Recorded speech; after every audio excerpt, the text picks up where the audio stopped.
Hello. Hi. Of course, Mars cuts out exactly at that moment. Try again. Oh, Hello. hello. Hi. Welcome back. Hi. Have we made it? Yes. Are we well, here? you've made it. Are we I was coming here in the whole clear? time. You are. Oh, well then. I was here the whole time. You died. I don't know what that was. Oh, But hello, I Canadian don't know. Lucifer. Not hello, a clue. Mason.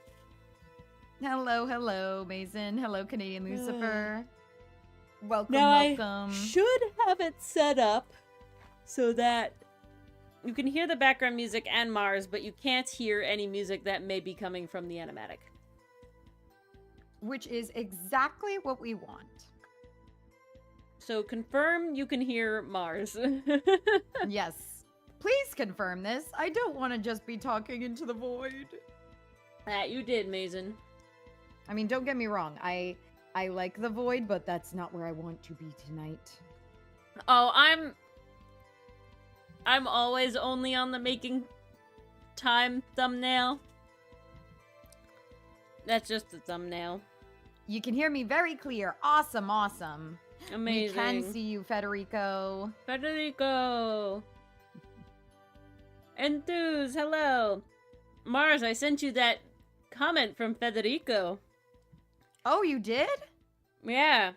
If you want to answer him now. Snap. And if I can find what the fuck I want. Federico, I feel like I have all the power. I can whip out that voice whenever I want. Mwahaha!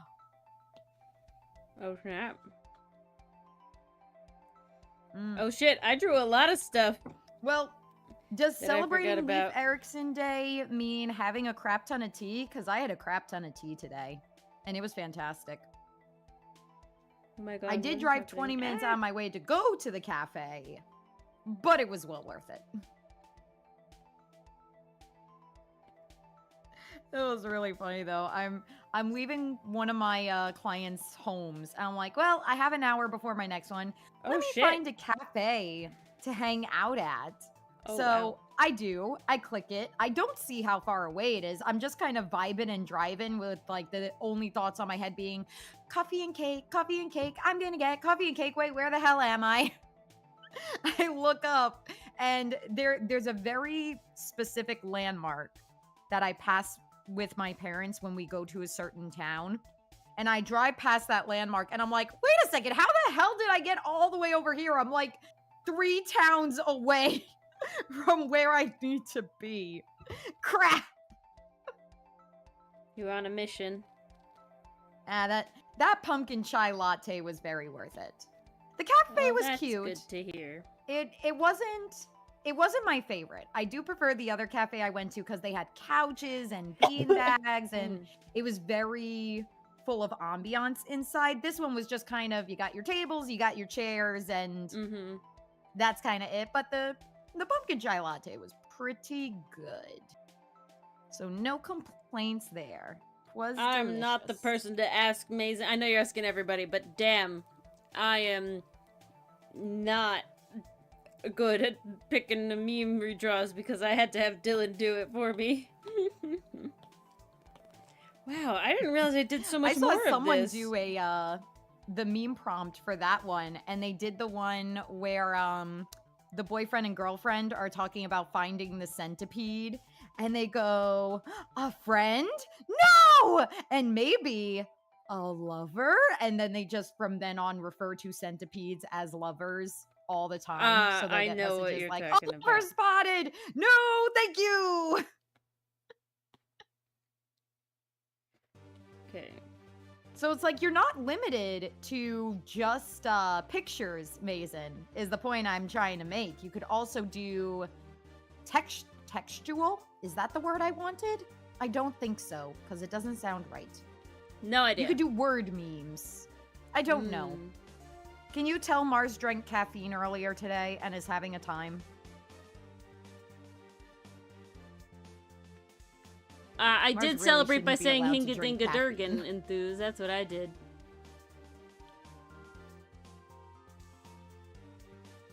That's a pretty good method, Allie. You can find plenty of memes that way.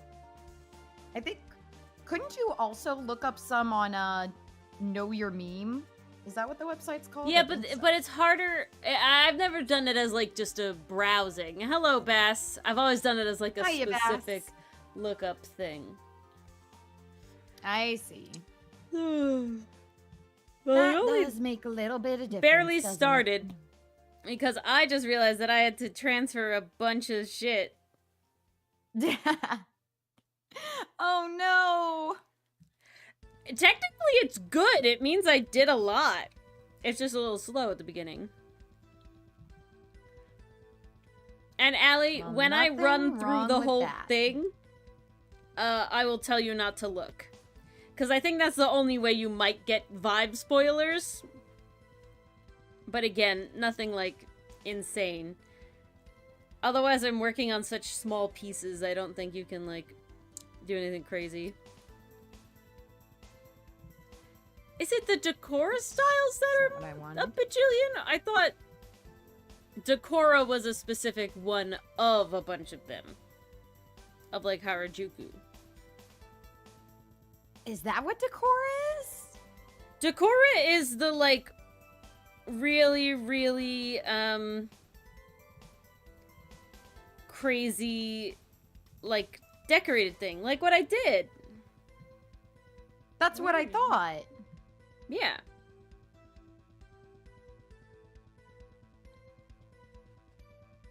So, yes. Okay. I was getting confused for a minute. Okay. I don't know what is happening to you, Phoenix, but we're gonna put him in and we're gonna figure it out. Poor Phoenix. It's been a long time since I worked on this, It really has. so I'm kind of like trying to reacquaint myself with the idea. You just gotta get to know it again. Yeah, yeah.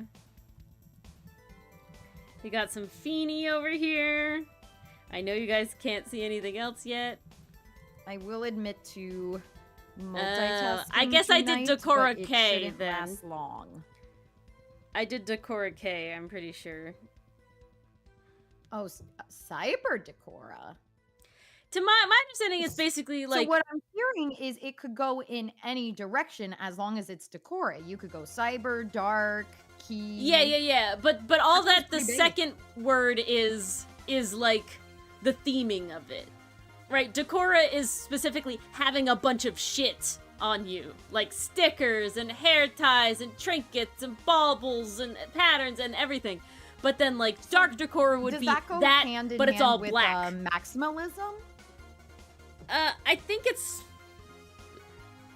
Like, literally look up Decora and you'll immediately know. Like, it definitely leans more Okay. like toy, I guess, for lack of a better Decora term. minus AI. Let's see.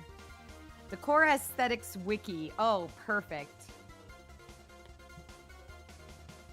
Japanese aesthetic and style that revolves around an excessive amount of accessories.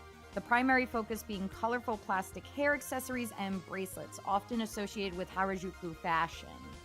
Okay, I see. I would call this style like very candy.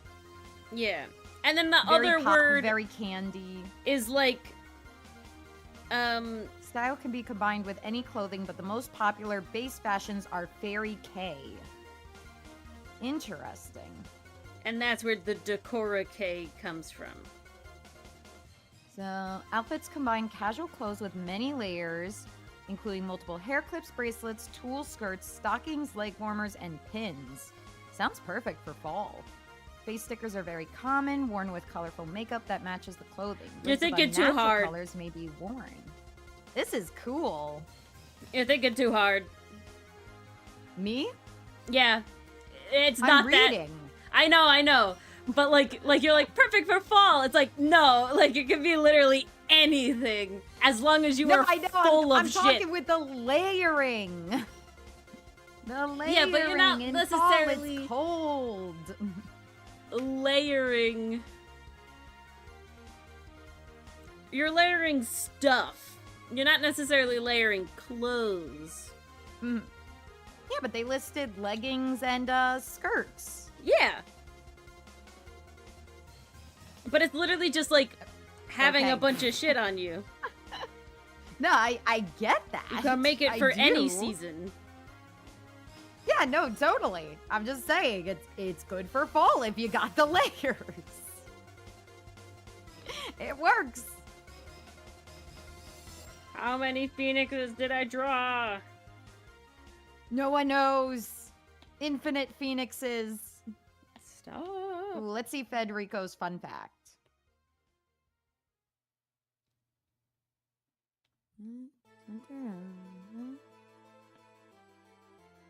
I'm Ooh, assuming these are in order, but interesting. I'm actually might be wrong. That's for another time. But Federico, what about our 2-for-1 deal? Oh snap, yeah, we were promised. Okay. Wow. I certainly did a lot here. Did Wow, you now? you have a lot of layers here, my guy. Oh gosh.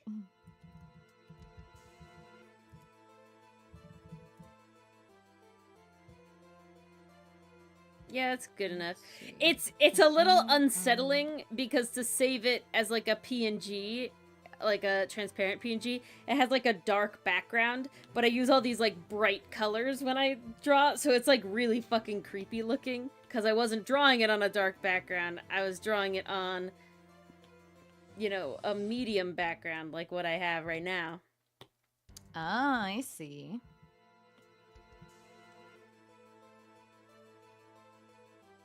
Okay, I am set for tomorrow. Yay!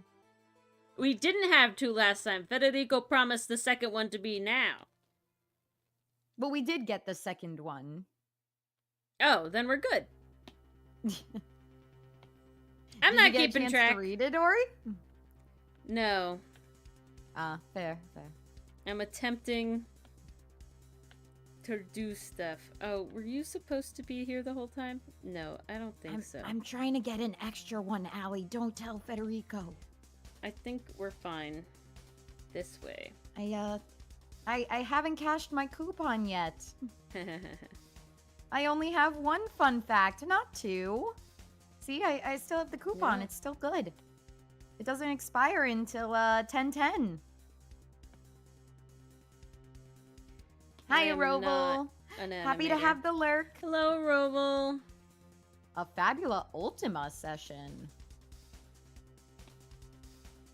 Sounds pretty cool. Best Good, of Allie, luck good. to ya. See, why do I have that? Close this tab, that tab, that tab, that tab. Oh, that makes my life so much nicer. I don't know why I have you. I think you're unrelated. Just this time, I feel so special, Federico. Okay, I think that was for that. Just an extra fun fact as a treat. You know, this week has been hard on all of us. I think we had 4 We'll put evil it in afternoons just in in the chat case. yesterday. Yeah, a lot of evil afternoons yesterday. I don't Yeah, know what we it is need about this the week. morale boost. The days don't feel like the days they're supposed to be. It's a full moon this week. Maybe that's it. I definitely think that's part of it. But I'm over here like, ugh. I took Monday off, but it don't feel like I did. You know? I don't know how to explain it. No, I totally get that. Mm-hmm, mm-hmm. I took Monday off as well, and it's like, oh, I'm just as busy as Allie, ever. I literally went about it, and I literally just, like, for Milano, I did red, because, like, you can pick, like, a color sort of thing. And then I literally just went, and I drew him in fun pants, and, like, I looked on Pinterest, and I literally typed in red Decora, and I scrolled for, like, a minute or two. And I went, those are fun pants, those are fun glasses, and then I was like, well, Yoink, suspenders yoink, is yoink. such a vibe. And then I literally was like, all right, now we just put badges and like hair clips and like chains and like the spike collars and stuff like on him in the colors. And I was like, okay, what can be red? Strawberries, you know, watermelons, you know, you can have red hearts, red smiley faces, red planets, you know, red stars. And then, like, I gave him badges, and I made them flags that have red in them. So they have, like, the Japan flag and, like, the Switzerland flag. Just because they have, like, they're mainly red and white. You know, like, it was, like, that was it. That was my thought process. But I totally feel you, Allie. I definitely felt, as you might have read, not feeling it today. It's hard when the art doesn't art. It was a combination of things. I do feel like it being Decora didn't help in the sense of, like, there's a lot to do. And I like drawing the little details. Like, look how detailed I drew Phoenix's briefcase. I loved doing that. But that's not fast, you know? No, not by any means. But it came out very good.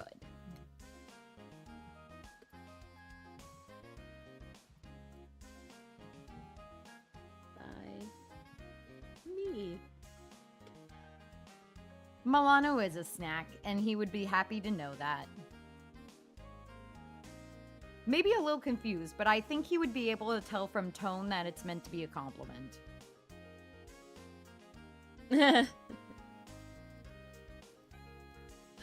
I think he could easily put "I'm delicious" together, and that's more straightforward, you know? What do you mean I'm delicious? I'm the devourer! You don't eat the devourer!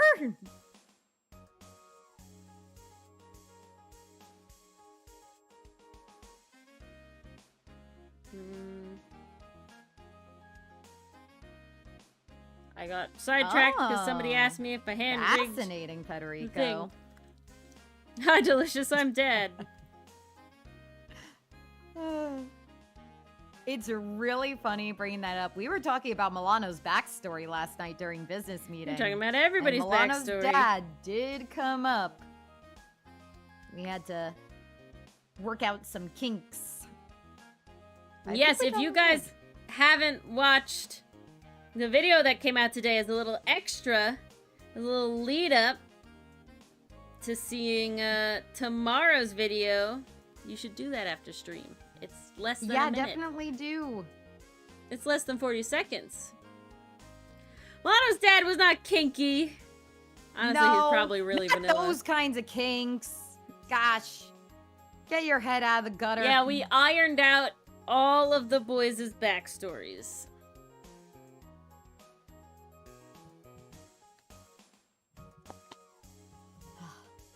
It's an expression, you guys. What the heck did I just type? That's not what I wanted to type.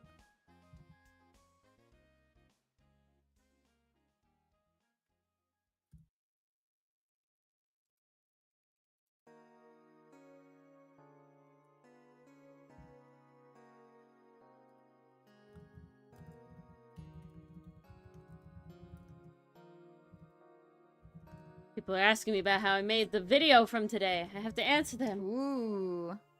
Yeah, I can't answer that for you, Ori. Sorry.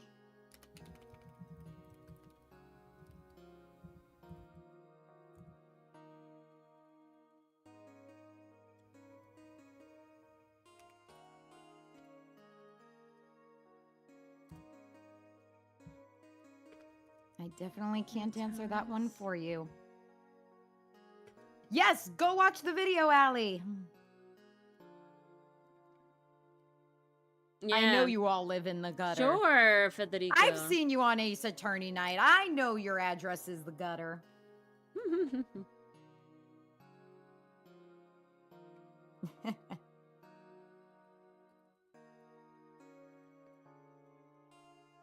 Honestly, that video was really fun to script for. I love when voice actors get to play off their characters or characters get to play off each other. It's so fun.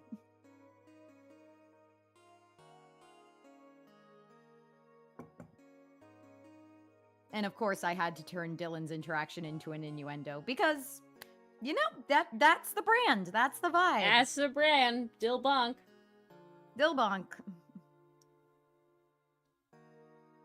Dilbonk indeed. Ooh, Ori, do you want to hear something funny / curious? Yes, Federico of asks. course.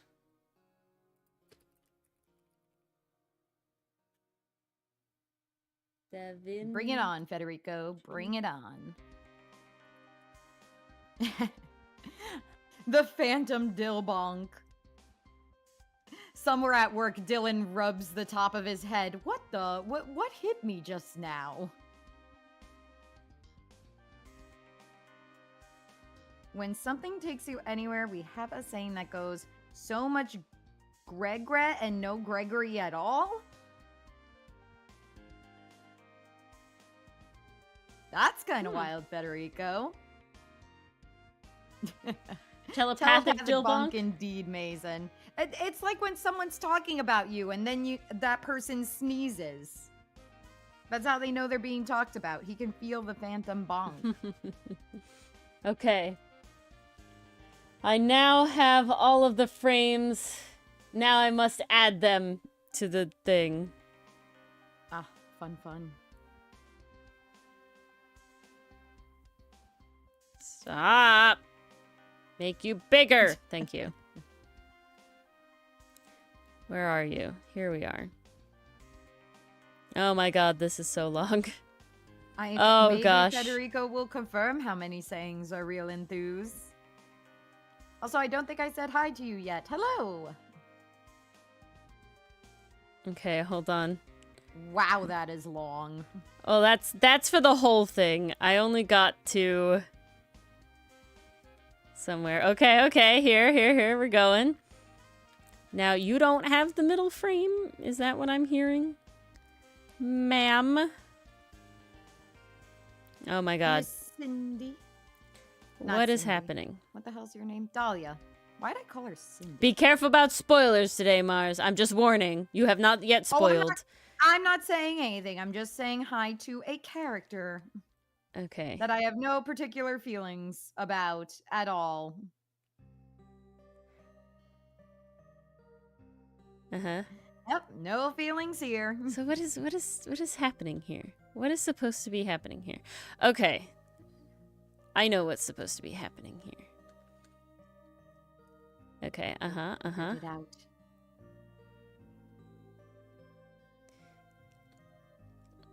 I think... Does Allie need to close their eyes? No, Allie. I like, don't look very hard, if that makes any sense. But, like, you know, you're not gonna get spoiled by looking at my very quick sketches and the few moments and stuff.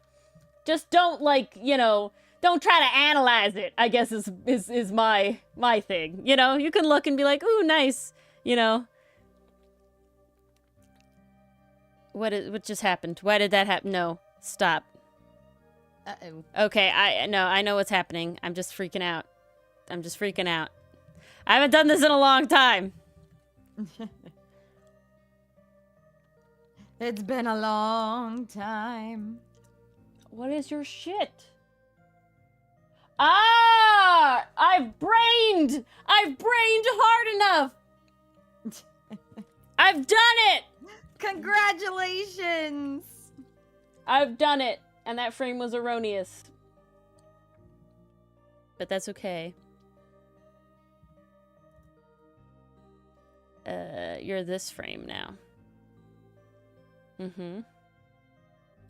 Okay, and then...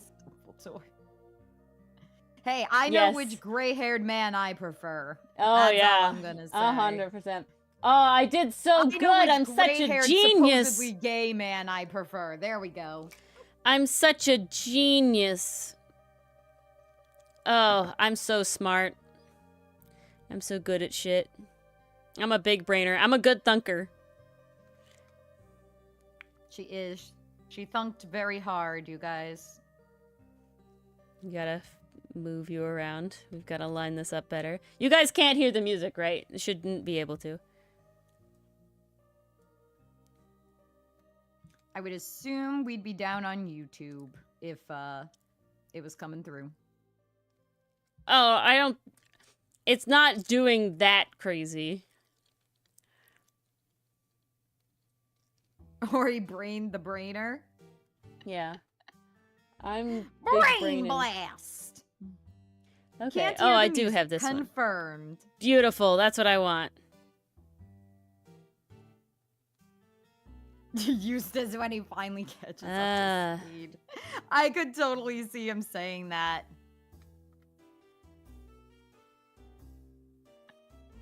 Nice. Nice. I thought nice. correctly, didn't I? Just be careful, Okay. Canadian Lucifer. Allie doesn't know who Eustace is yet. It's mostly okay just with saying he's major a major little stuff. dumb. It's like major plot points. That's Allie's line. Don't spoil the Yeah. plot. That's everything else is fine. I do believe Ori is working on the full song for this. My goal is to do the full song. However, She had an idea the and chorus she's will be running with it. mostly repeated. Now, I will say the second verse is always been kind of amorphous in the sense of like not as concrete as I had the first verse, but there's like later stuff that I do have in my head. Stop. So, I'm uncertain. I nearly have the entire first verse done with the chorus. Because this is the chorus. This is like the first half of the chorus. Link. You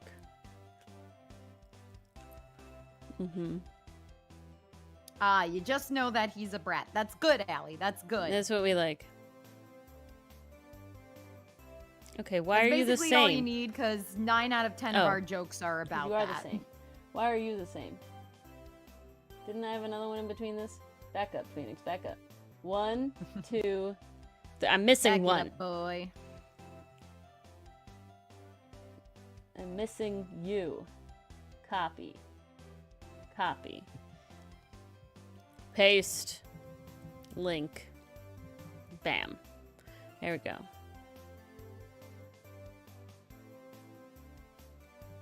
Okay.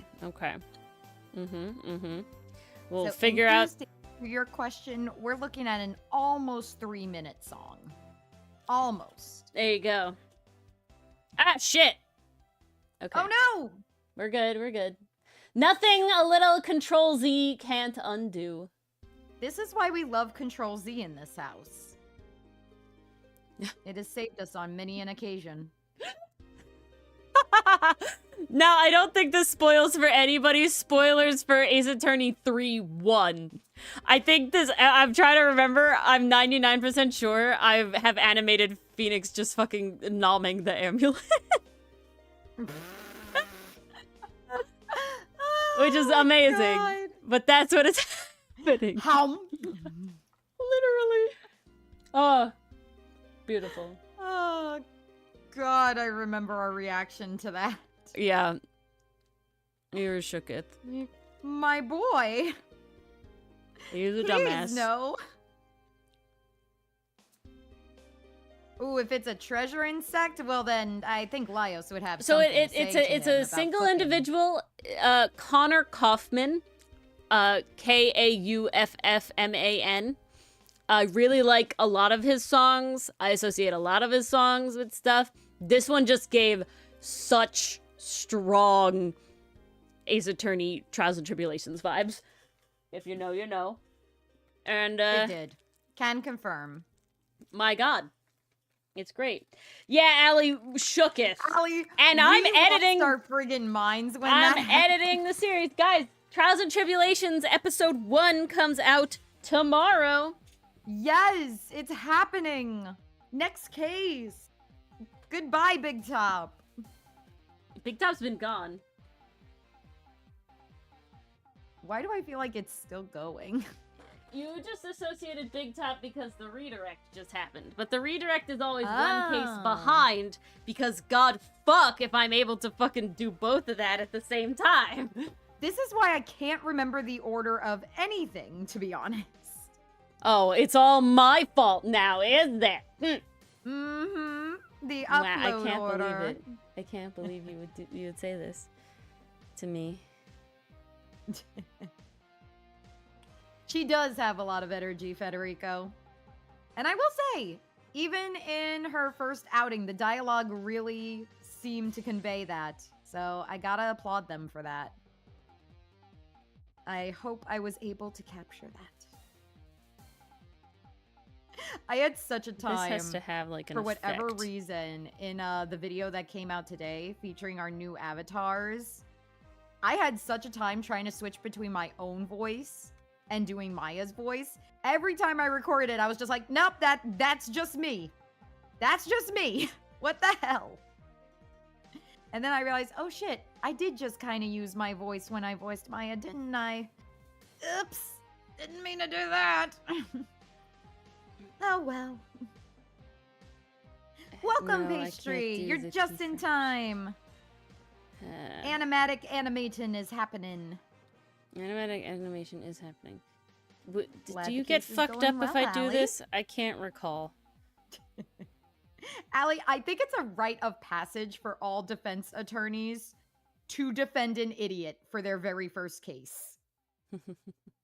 It happened with Mia. It happened with Phoenix. I can't wait to see what becomes of Apollo in his first case. What idiot is he defending? Please and thank Too you. far, I too need far. to know. Okay, did this fuck it up? Oh, okay, that looked good. That looked good. That looked good. That looked good. Ooh, Hold on. Back up. nice. Back up. Come here. Come here, Edgeworth. Okay. Ooh, I like Kebab that. sandwich, very nice. I'm gonna see. And I need you. I'm gonna split you. Oh man, Split. And I'm gonna start with you Ugh. here. I'm very happy that it actually felt like fall today, but stupidly I did Stop. not dress very well for it. Stop! And that's on me. I have no one to blame but myself. Why is this happening? Yeah, that's Oh, not you what I got to wanted. Bratworth Alley. Nice. Ooh, Edgeworth in his heyday. Very fun. So what if I do no? Why? Why? Why are you doing this to me? Why? Why? How could this I know why. happen I to know why. Because you? you're gonna be a dick about it. I know why. I know Uh-oh. why you're being a dick about it. Okay, okay, okay. Brat Autumn. We had Brat Summer, Bratworth, Bratfall, Bratstis. Nah, doesn't work as well for Eustace. Stop. Sadly. Okay. I'm glad you approve, Enthuse. And doesn't it friggin' slap? It's so damn good. Split. What are we approving of? The song you chose. Yeah, for the isn't it animatic. great? Isn't it great? It's so good.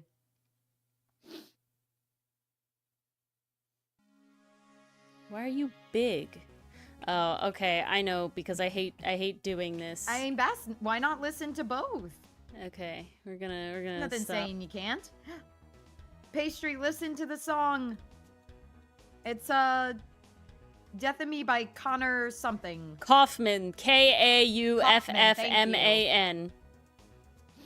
There you go. That's the one. And then we have a little flicker here. So we gotta split. And the question is, how fast do I want the flicker to happen? Let's test this. You are, what are you? What are you? That is the Stop. ultimate question. 67. Okay, give me 67.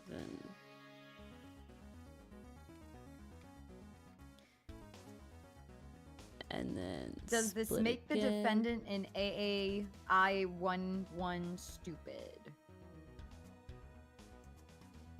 Who is the defendant in that case again?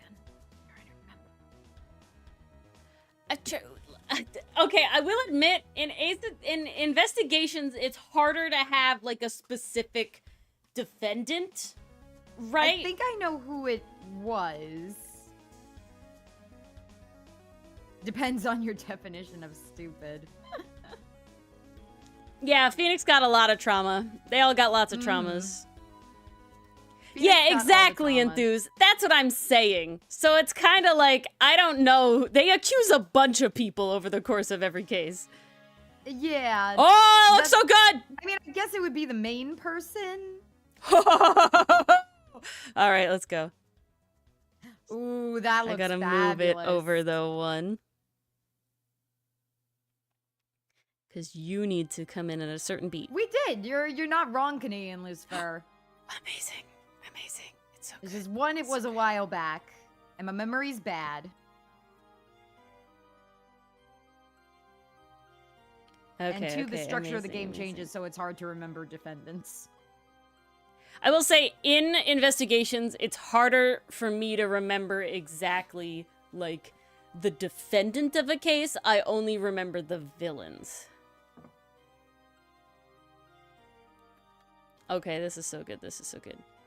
They are investigations, for sure. I think you'll enjoy it, Allie. It's more of what you like about Ace Attorney, with a couple of added bells and whistles. Oh, okay. I lined that up pretty good. I have to do this better, though. Not bad. Gosh. Phoenix in crazy mode.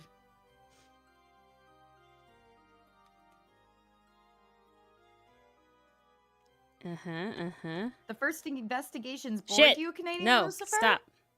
I could kind of understand that.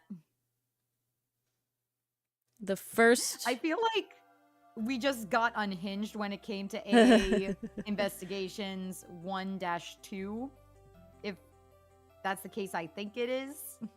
I really like the investigations games, Ellie. I really like the mechanics of, like, deducing things and, like, putting the pieces together a lot. The deducing is great. Using the Mind new chess is tools okay. great. I'm not, if I'm being honest, mind chess is kind of mid. Mind chess isn't the... It's just not really, doesn't have like... the stakes they think it has. I prefer the putting the piece, his, like, his power of fucking reason or whatever the fuck. Logic. That's what it is. Logic. I like Edgeworth's logic and deduction. Edgeworth is the only person in the Ace Attorney series with the power to think. I don't find one bored me. I think it's the third case. I found pretty hilarious and like a good time. We had callbacks in that, and I remember thinking a lot of that was pretty interesting on how it tied together.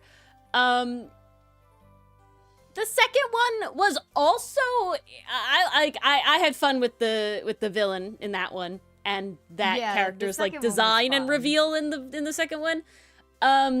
I think I had the most fun with the third one.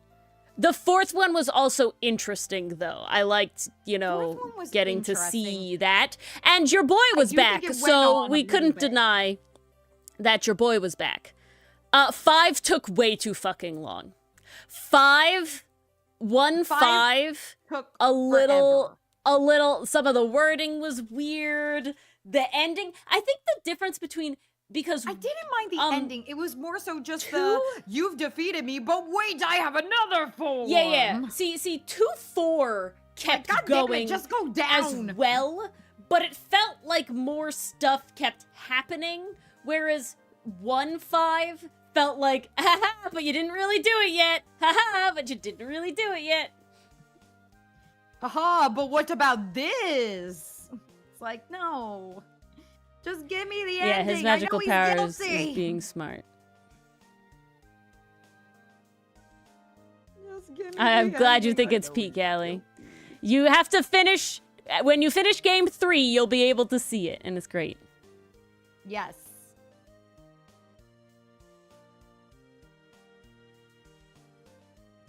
Yeah, Investigations 2 definitely has... Does it? I don't even know. I'm like trying to remember. I don't know. I really like the third one in Investigations 1. I really do like the third one. The third one was pretty good.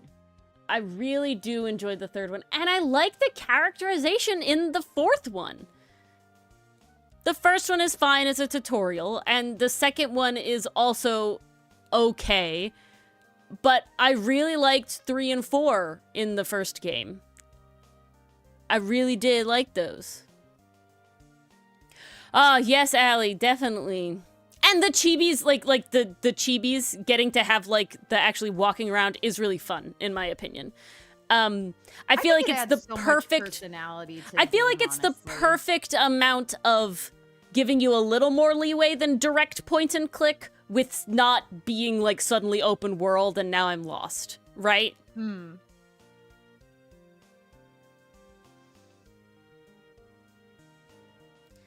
I don't know if I wish there was more punishment for failing Mind Chest. I feel like it's very, like...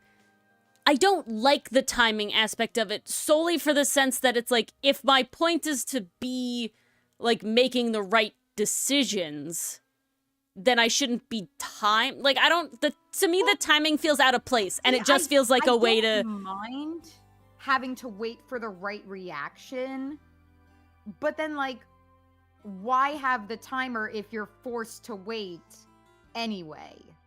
Because, like, you're gonna lose time no matter what.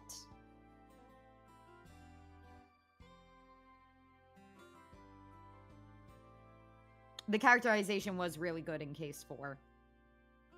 It was I feel like with the convolutedness of 1 Bass, of Investigations 1, I feel like it's something that if you guys weren't, like, pointing it out, I don't think I would have clocked it, but I don't think that mattered, right? Like, it was kind of like... It was there in the sense of, like, if you know, like, if you realize, if you put it together, like, that's a cool little thing. But I didn't find that, and again, maybe I'm misremembering, but I didn't find that it was, like, important, like, integral to experience each case individually, if that makes sense. I think it was a fun thing to do. Like in, Ace Attorney 3, right? That one was more explicitly connected, but, you know, I think it was nice. I feel like the problem is more in Edward's Oh, you better, Allie. He's not particularly funny compared to Phoenix. I find Edgeworth is funny in a different way, where Phoenix has, like, the over-the-top reactions. Like, Edgeworth outwardly plays it cool. But because he's the main character, we also get to see what he's thinking. And he does have some of those over-the-top reactions that we've come to enjoy. I find it just a different brand of humor. Maybe I'm gonna say portrayal of it, but I do find him to be funny. Mars and I also said we would smash Feeny when we first met him. I've, like, just watched it, like, we explicitly, like, Dylan explicitly asks, and Mars and I both say smash, but if you didn't realize, we pass at the end. Take care of him. But all I'm saying is that by the time we get to the actual Trials and Tribulations Smash or Pass, we all pass, okay? Yeah. So, like, there is a level of, like, I'm thinking back about it now, and in my opinion, 3 had the, like, Investigations 1-3 had the most, like, impression on me, in the sense of, like, I remember that case a lot, just like I remember 1-4 a lot, versus, like, 1-2 and 1-1 and 1-5, like, have a lot of blank space in my head, right? I remember the end of 1-5, I remember, like, how it came together, you know, I remember, like, the major points, but as, like, I remember a lot of moments in 1-3, and I remember a lot of moments in 1-4.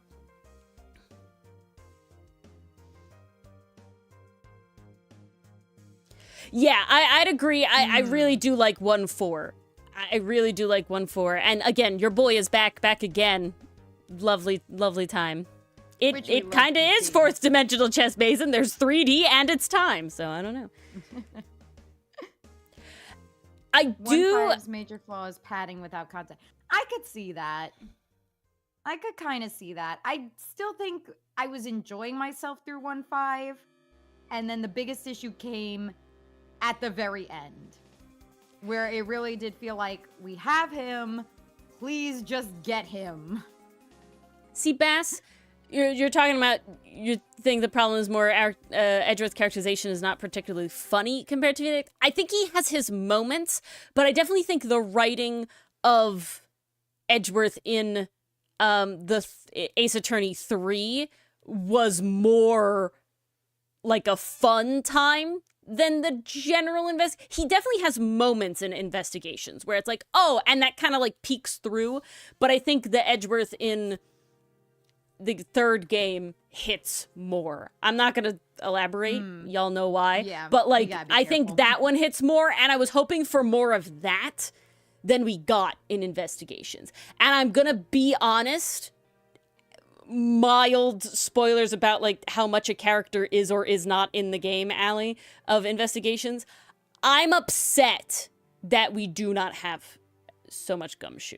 I'm actually really upset by the lack of Gumshoe in the investigations we really games. should have gotten more Gumshoe into Like, I understand like the logic behind it as like, you know, everybody's position in the law firm and whatever for the story, but I wish we had more Gumshoe interaction.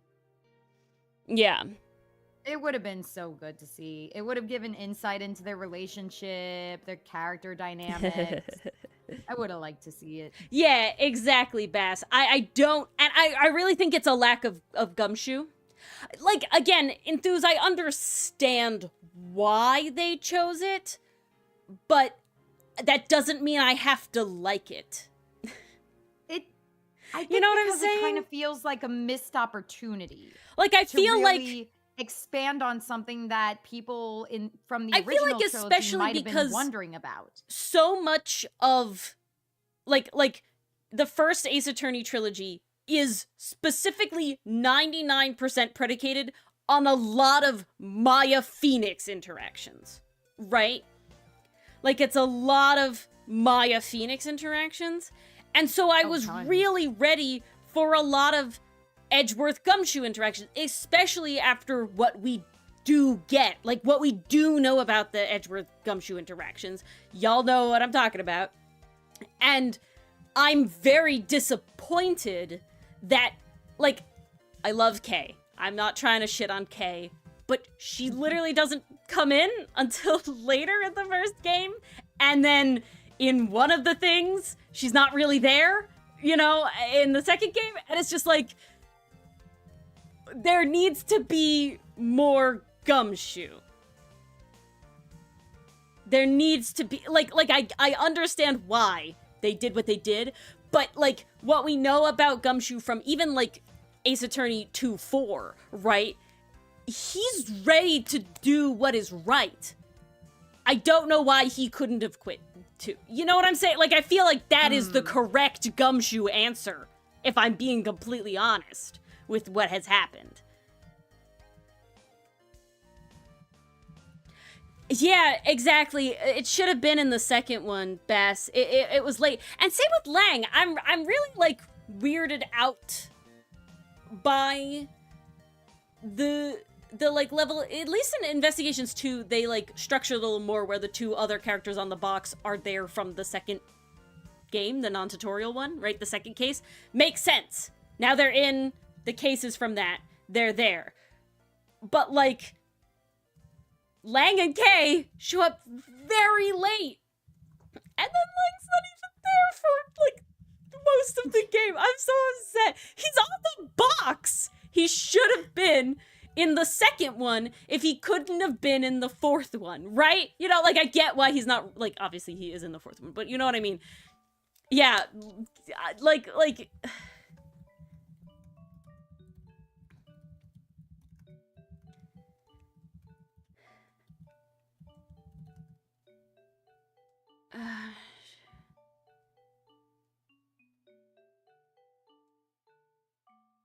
I would actually agree, Bass. I don't think we needed the first one to be the first one. I feel like that one's kind of erroneous.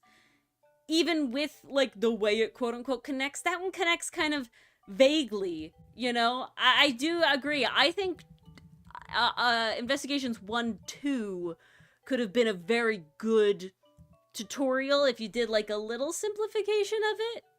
And then, especially because you're like stuck in a very specific, you're stuck in this place, right? You know, like unlike being just out in the world, you're like stuck in a place.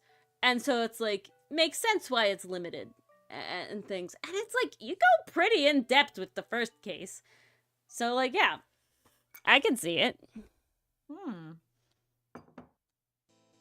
Me too, Mason. Get something good to eat. Okay, wait. I realized I did a wrong one. You're the wrong one. Shit. It's okay. Link. So it was 6, 7. There we go. That was the problem. Ling Yang from Hit Game Ace Attorney.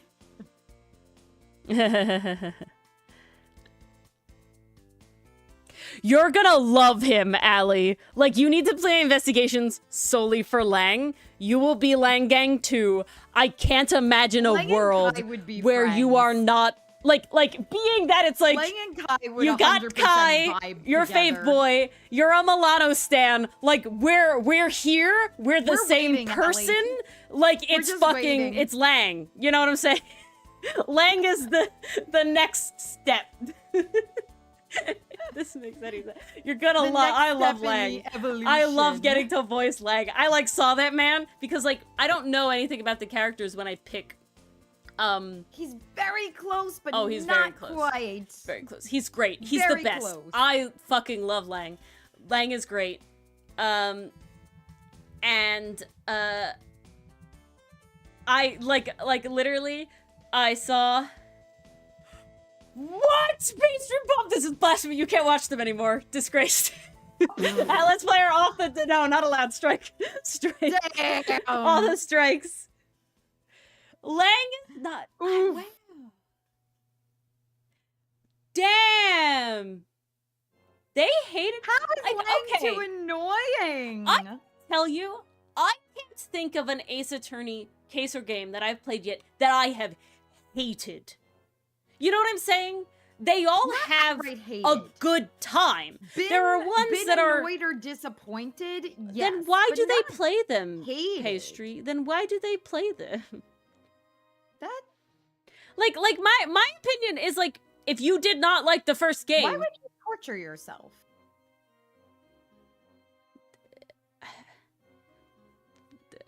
Is it funny jokes? I don't know. Yeah, Mason. I hated characters in Ace Attorney 100%, but they have yet to But that's ruin. not hating the game as a whole. Allie, if he's not your favorite character, I will be Allie, in shook. spirit, he is your favorite. Like I will be shook. Have you seen Lang? I'll show you. Like you kind of need to see him. Mischaracterization framed as jokes. Ouch. Ooh, that hurts me. That hurts me, Pastry.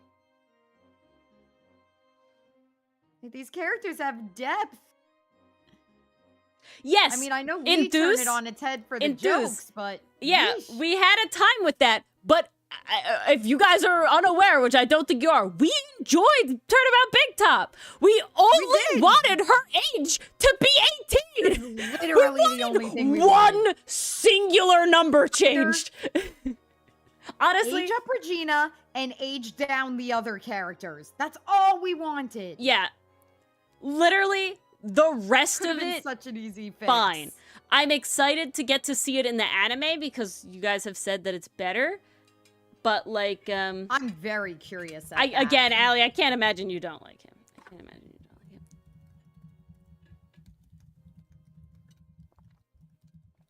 God, What the heck was that noise? that was my straw. I had pulled it out and it flipped to little thingies, so I had to pull it all the way out Sounded like a and put it back in. mouse dying.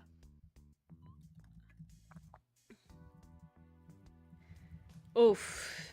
Pastry. Yeah, I like I said, I went into Ace Attorney knowing that I would have a good time. Like, again, I knew very little about it. I knew it was point and click, you know, puzzle adventure, right? I knew of the like vibe of like haha objection, you know, like classic like what you know from existing on the internet about Ace Attorney, It was right? always planned to And I have knew a good time. I was going to have fun because we had Dylan going to yell about what is correct in the law, right?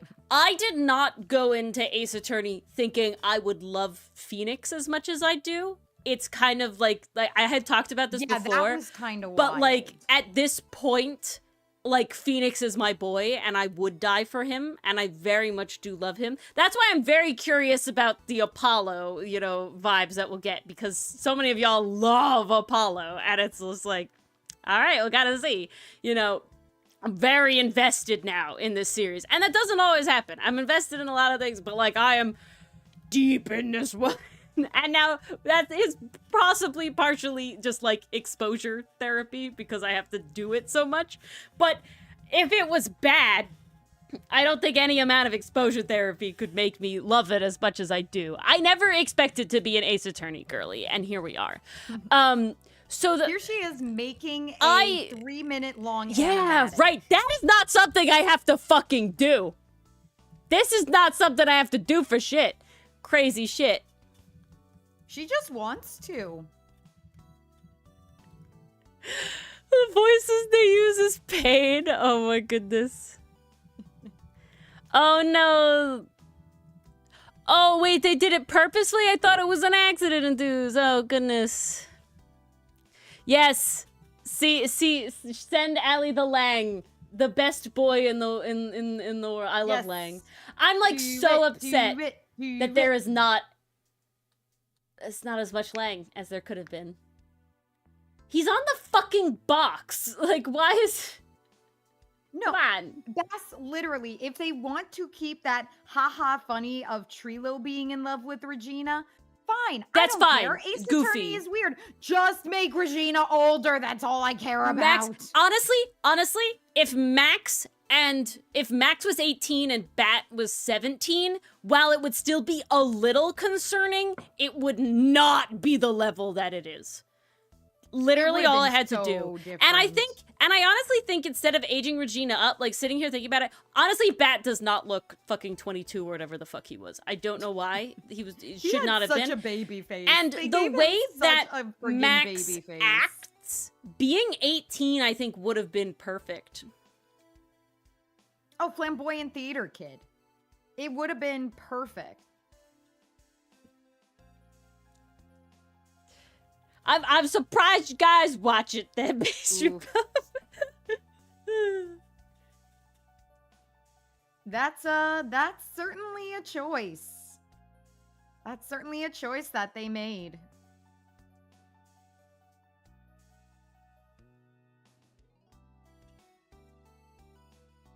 Yeah, we could have made Regina 18, or we could have just made them all kids. And if I'm being honest, yeah, and you know, kids as a broad term, obviously, but like they could have all made them late teens, and I honestly think that would have been more tragic. That would have been more tragic. Teens would have been way more tragic. It's I think making Max 18 orphans. and Bat 17 would have been and it would have made the whole thing more tragic, like how Demon Slayer is tragic when you remember that they're fucking They're like, kids. Yeah. middle school, right? Jesus Christ. Arc for ripping out my heart. You know, fuck. God.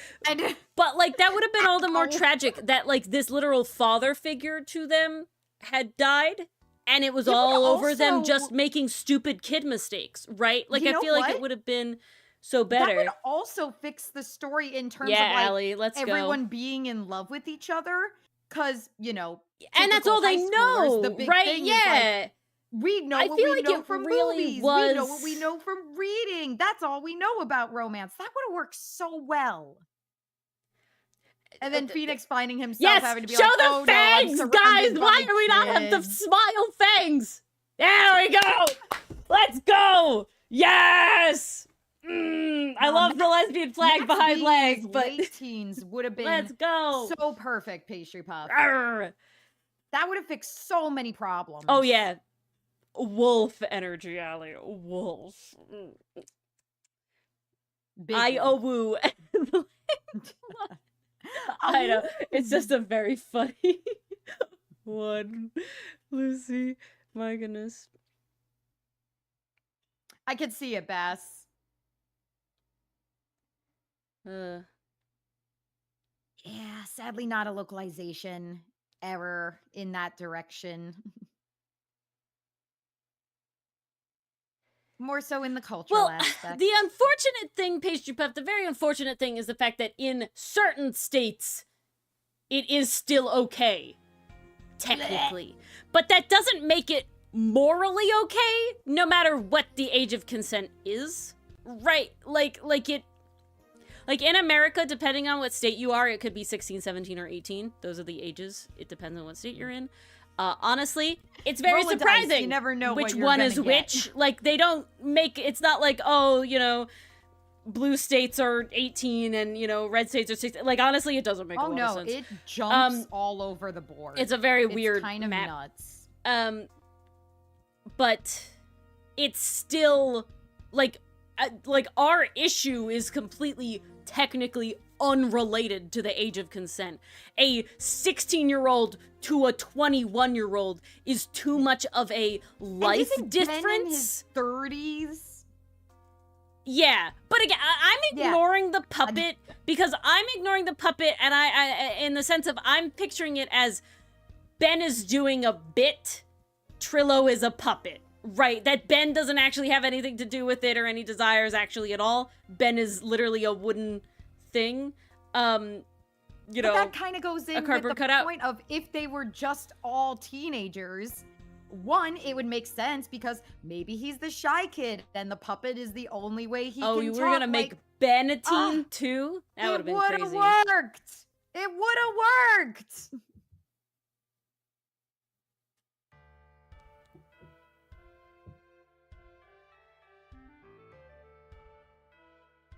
Oh, wow. That's wild, Pastry Puff. I didn't know about that.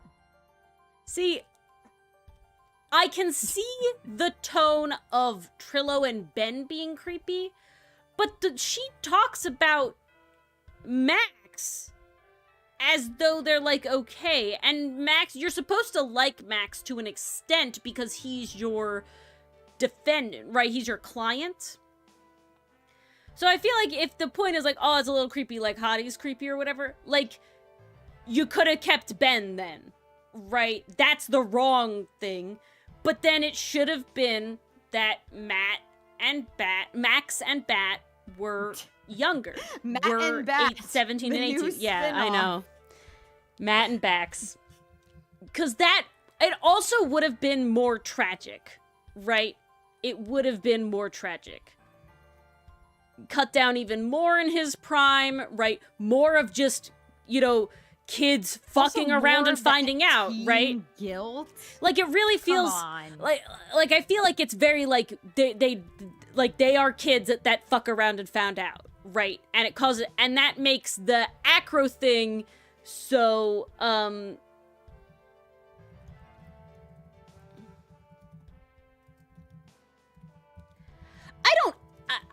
I don't blame anyone technically in the sense of like I blame Capcom. That's who I'm blaming. I blame Capcom. I don't blame an individual person. Capcom should have taken I blame the culture. It's just not good. Like, it could have been okay. It shows its age, I guess, is the way to put it. It makes it show its age. It shows its age in the sense, it really like, makes the first games show their age. Game. This is a 2000s game, because holy crap. Oh, I can see what you're saying, Allie. I can see what you're saying. He does have greed energy. I can see what you're saying. I can totally see that, Allie. Yeah, that checks out. Yeah, exactly. And Canadian Lucifer, if Max was just then 18, right, I feel like it would have fit perfectly. Because you're, like, I never felt like the story was trying to make me find that Max was supposed to be a bad guy. He was just arrogant, right? Which is a different, like, that's a different thing. I never felt that this story was trying to tell me that he was, like, anything but pompous. And then at the end, he has his, like, coming to Jesus moment sort of thing of, like, no, this is a family, and, like, I need to stick around. Like, and I feel like being 18 would have been perfect. It would have fit so well. Would have been perfect. Yeah, that's the real problem I have, Allie, with it. And that's why I still overall like the case. I don't think the actual case itself is bad, right? Yeah, exactly, Enthuse, exactly. But like, I don't feel like it's like Matt is irredeemable, right? You're meant to hate him the whole time. But they literally have the storyline with Max be that he then sticks around with the circus to make them big, right? Like, he has that character growth moment, which is different than, like, just being like, this pompous asshole is innocent and he's still a pompous asshole, but he's innocent. So you have to, like, you know? Yeah, exactly, Pastry, exactly. I think, and Anna, like I said, Bat does not look 22. We looked at him and we were like, please be 16 too. You look 16. Please be 16 That's too. my evidence to believe that they were intended to be younger, and then some Yahoo was like, nah, let's make them adults. Why do you not do? Phoenix goes visit people in jail, not juvie. Yeah, really. I'm missing frames. Thoughts on how the cape got onto the bus? I think it's funny. I think I think it fits well in the Ace Attorney world, in my opinion. I think it's just goofy enough where, like, could it technically work? Yes. But, like, it sets Ace Attorney... It was a leap of logic. But in the same way that, like, we literally have to defend okay, spirit mediums. You know what I'm saying? Yeah. Where it's or like... a parrot is a witness. Yeah. Where it's, like, nearly real life, but it's just goofy enough that it is, like, removed it reminds slightly. You what demographic it was made for. Yeah. I feel like I was the one who balked a little more at that than Ori did. I think the animation of it the physics aren't helping. The animation did not help. Is really wild. Laughing my ass off during that scene because I was like, wow. Exactly, really Pastry Puff. To exactly how that works. Exactly. No way. I agree, Allie. Yeah, I think the animation of it was honestly. I think what would have been better, it was like whoop, up in the air and then draped I think all it needed was if the bust swung instead of came straight down. That's it. If the bust swung into him, then it could have scooped the cape off of him, right? But it gave a very, like, the momentum moment, which is, again, like a leap of logic, but I don't think it's so out there in the Ace Attorney universe to be, like, completely gone, right? Like I think just the animation of it makes it goofier than it would have been, right? I think that's really my only complaint about it. But overall, I enjoyed the answer to it and everything. I think it's just the swinging thing. There's a moment like that in one of the investigations games where, like, the wording is very specific and it's like, why is this the wording? And I feel that exact way. The thing makes sense, but it's like, these are not the words you should have used. You know, like, that's it. I also feel like the explanation for how the cape landed on the statue really not contradicts. That's not the word I'm looking for. But it's so goofy that it contrasts against the tragicness of the case itself, where it's like it was an accidental murder. Like, the ringleader was never the target. Everyone respected him. Everyone loved him. Like, he was never meant to die. So there was this air of tragicness to it. And then you throw this extra goofy detail onto it. I couldn't figure out if that was like, oh, is this meant to soften the blow so, like, we don't get too sad? Or did we just not have the tech at the time to make this look good? Because I'll be honest, that took me out of the moment a little bit. That took me out of the moment. See, Allie, I told you you'd love Lang. We all knew. I will be back in a moment, guys. I'm gonna go get some water. 74.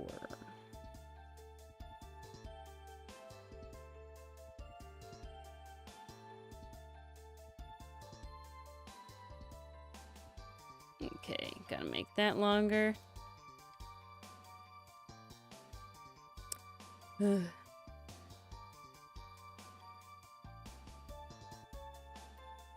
Why does this keep happening? Stop. That's why.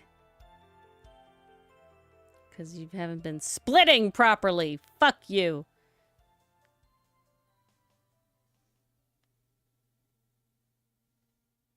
Yeah, let's go. But, like, I find that to be very Ace Attorney alley, right? And then you find out that somebody, like, planted the banana peel in, like, a specific place to make him fall down the stairs, right? Like I really do like that. I always was delusional about that, Enthuse. I'll always be delusional about that. Yeah, exactly, Pastry. That's, like, the one, like, it's literally, like, it literally is changing two numbers to recontextualize the entire character and story arc of everything. And then it also, what I love is it also makes more sense as to why, Max could be so protective of Regina to the point that he would literally hit Ben. Right, because it's like teen rage, right? It's all that sort of stuff. Die, Enthuse. I feel like them all being teenagers would have solved a lot of things. I feel like it would, and then it really shows like Acro being the adult still overcome with rage, you know, in this already very tragic way, but because of his, Are we placing an order at McFanfics? I feel like we're placing an order at McFanfics. The problem is that I don't really think we're placing an order at McFanfics. I don't think a lot would change, though. There's literally nothing I would change except the like there's no wording that has to be different. It's literally just a recontextualization if they were these ages instead. Right, that's it. Like I'm placing an order at video essay, right? Pastry Puff, make a video essay about it, right? Like, yes. that's, I would fucking listen to that, right? All of this stuff you're, like, putting in chat, like, just talking about how, you know, Turnabout Big Top is actually good. They just needed to do this one fucking thing. And then just talking about how it would all recontextualize all this stuff. Apparently, Bass. To answer your question, I think I would survive. I did have delusions of grandeur that I could wipe out. I definitely Every time had they delusions slipped on of grandeur. the red ball, yeah, I was like, what the fuck they is keep wrong doing with you? that? Like, just run, just run and jump. It's that easy. No, it turns out it's a lot more complicated than that. Exactly, Pastry. Exactly. Also, it doesn't help when the show is actively fighting against you. No, it would have been so good, Pastry Puff. And Max is in that position to be a pseudo-father figure. Like, he practically is by the end of the case. Not necessarily. No, Mo's the pseudo-father figure. Mo is the pseudo-father figure. Yeah. Start with the same letter, and they both have 3 letters. Yeah, in the same game, we get Max, Matt, and Mo. Okay, but at least Matt I remember as Crazy Man. Yeah. Wipeout was great. Wipeout, you like, I had forgotten about Wipeout, Enthuse. My parents and I would watch a ton of Wipeout. Does anyone remember exactly, the wall? Pastry. Because that was another one I thought I could beat when I was younger. Pastry, guys. Okay, again, I'm gonna keep hyping it. If you have, you know, the membership on our YouTube, you can go watch the redirect right now. If you don't, it's for all members. It's only, I think tier 1 is $2. It's like $1.99. So you could get that right now if you wanted, but it will come out in December. And when it does come out in December for everybody, you have to make sure Dylan makes a new one. And the reason for that is because, oh my God, if he keeps making them and we get to fucking Turnabout Big Top, which would be forever, but like, I think it would be hilarious. I can't even imagine what we would do with that one. Yeah, that's what I've heard, Pastry. And so I am excited to do that. Again, as long as I'm gonna watch it no matter what. But as long as when the Ace Tooney reacts to, not the redirect, the abridged. That's the word I wanted. The abridged. When the abridged comes out, remember, for the first turnabout, you have to make it so Dylan makes more, because when he gets to the Big Top abridged, that'll be hilarious. Yes. Sorry, I'm braining only so much. Braining is hard when you're multitasking. Indeed. The Wipeout commentators were pretty good.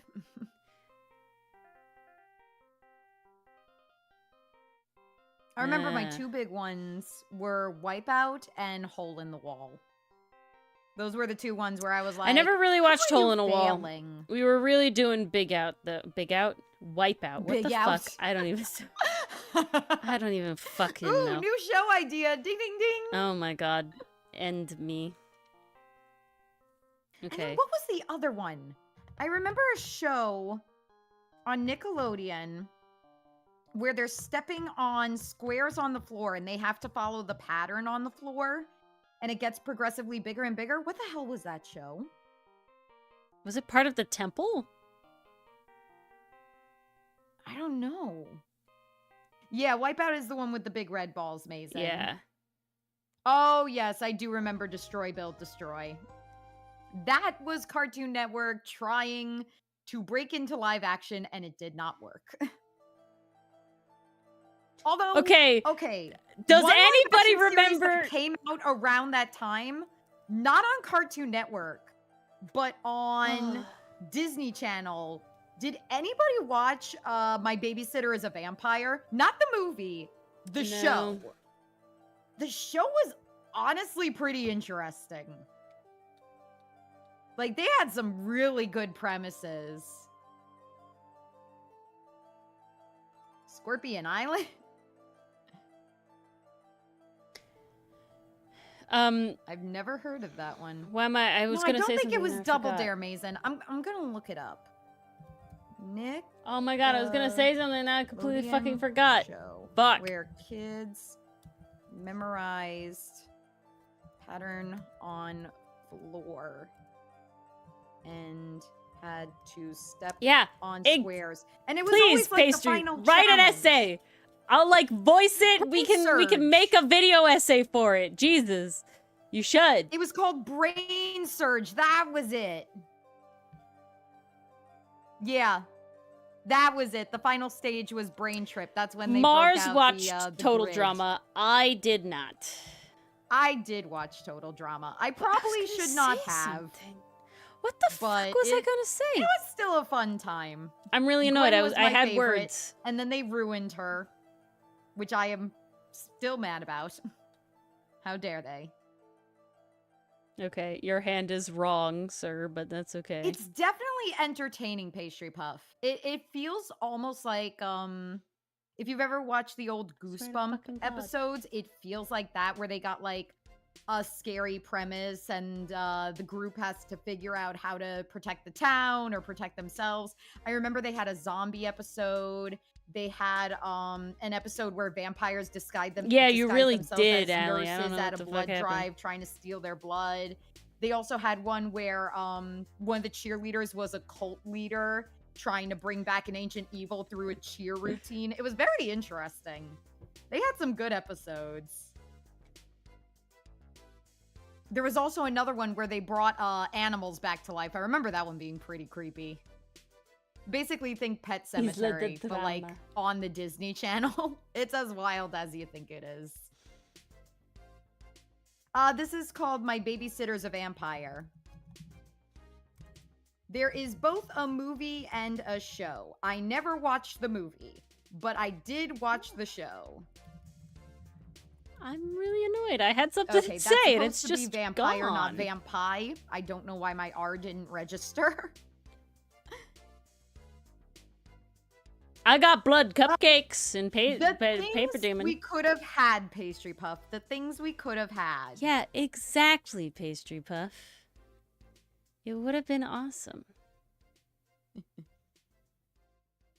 La Isa del Drama. Wait, which one, Canadian Lucifer? Total Drama or Babysitter's a Vampire? We're talking about so many shows. Yeah, It I've could be lost anything. it. Yes, you did recently. I think you had Bass, actually. That one was I think it was was in pretty the Discord, recent. honestly. Yeah, I think it was in the Discord. Okay, did I have enough? There's one more. There's one more. Okay, I will say this cup honestly, roll. If you're looking for anything Pretty Halloween good. to watch, it's a pretty good watch. Maybe I'll rewatch it this year. Very on brand for you. I can see that, Canadian Lucifer. It makes sense. Oh no. But we do have another one who watched that. Yay!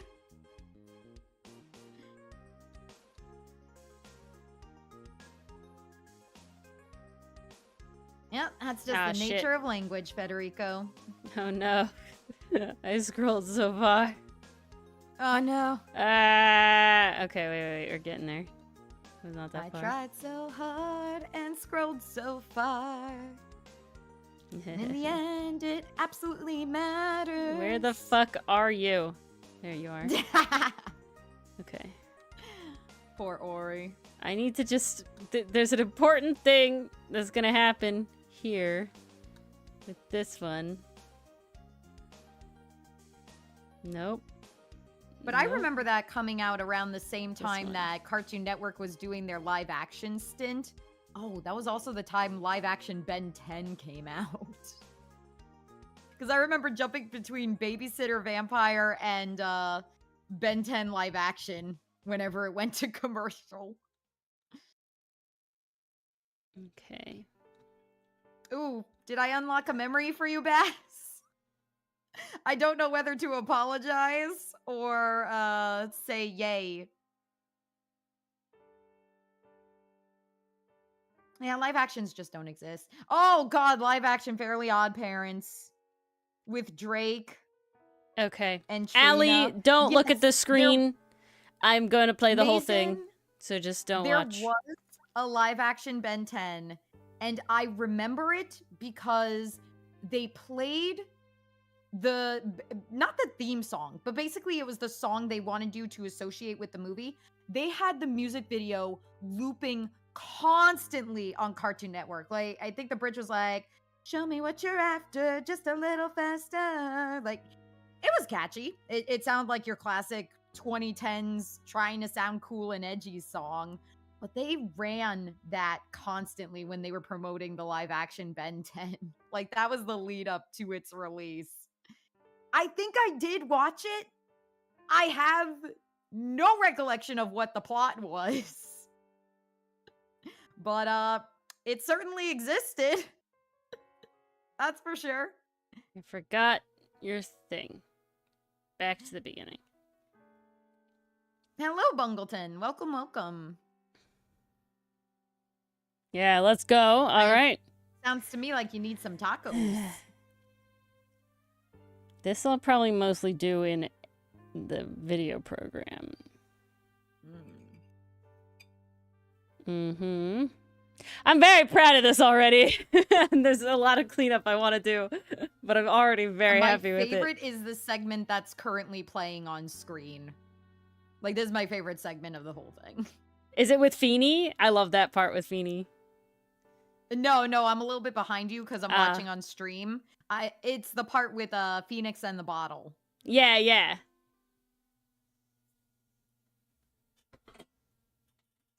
Okay, that timing is bad. Try again.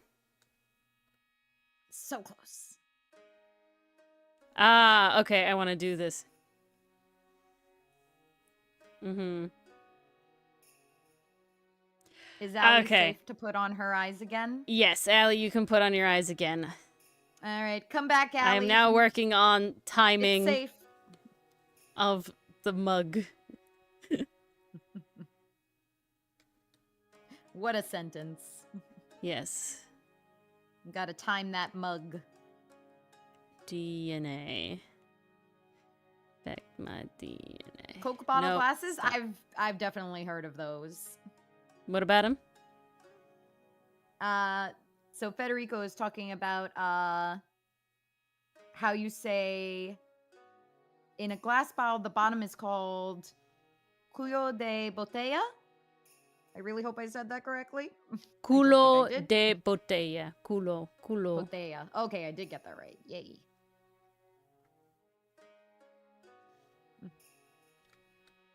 I'm so glad you found your eyes, Allie. Yay. Okay. We're moving this around. Because that's going to have a drip. Kai and Scarlet.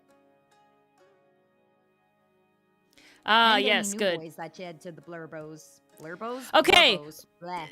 In your style swap, Allie, what is the guy's name that you style swapped? I'm constantly blanking on his name, and I'm really upset because I like him too, but I've fucked.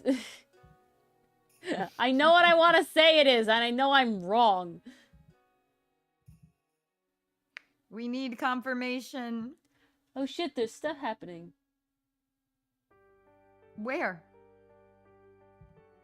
In Paper Demon. Sorry, Paper Demon stuff. Oh shit! Stuff's There's happening. a poll. Uh-huh.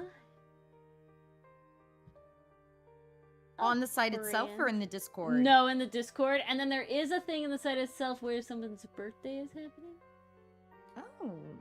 Fafnir's birthday is happening. And there's a place that you can show it in Gratitude Harbor in Paper Demon. Oh, that's cute. Where is that? Oh. I gotta apply for that blood cupcake. Yeah, guys, if you play Paper Demon, you gotta literally just post your Paper Demon profile link in that thread that I showed in the Discord, and you get two blood cupcakes.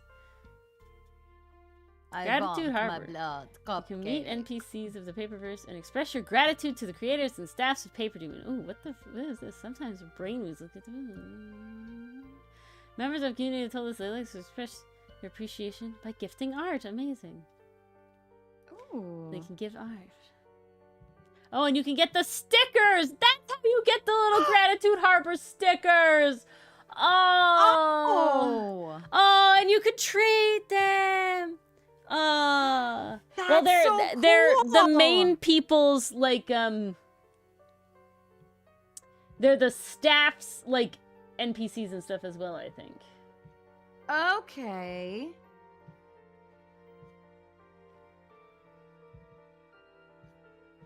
So is that, where is that? Highlights, collab, discuss? I don't know. Where's that happening? Get there. It's in the highlights from in the Discord. You can find the link. I don't know how to get there otherwise. Oh, I see the poll. How did you first hear about Paper Demon? I'm gonna say a friend. Yeah, that's what I said too. I feel like that makes the most sense. Yeah, I don't... Oh, it's an event?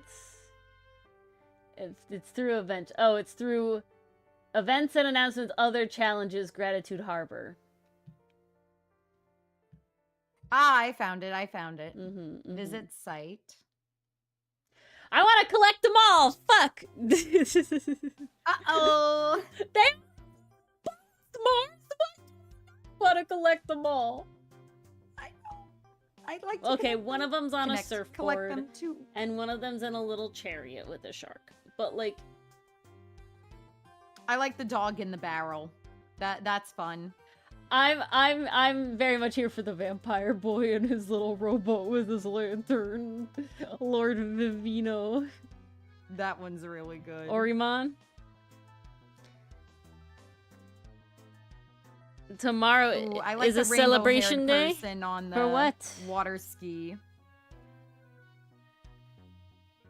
Oh, especially dedicated to Dylan, my goodness.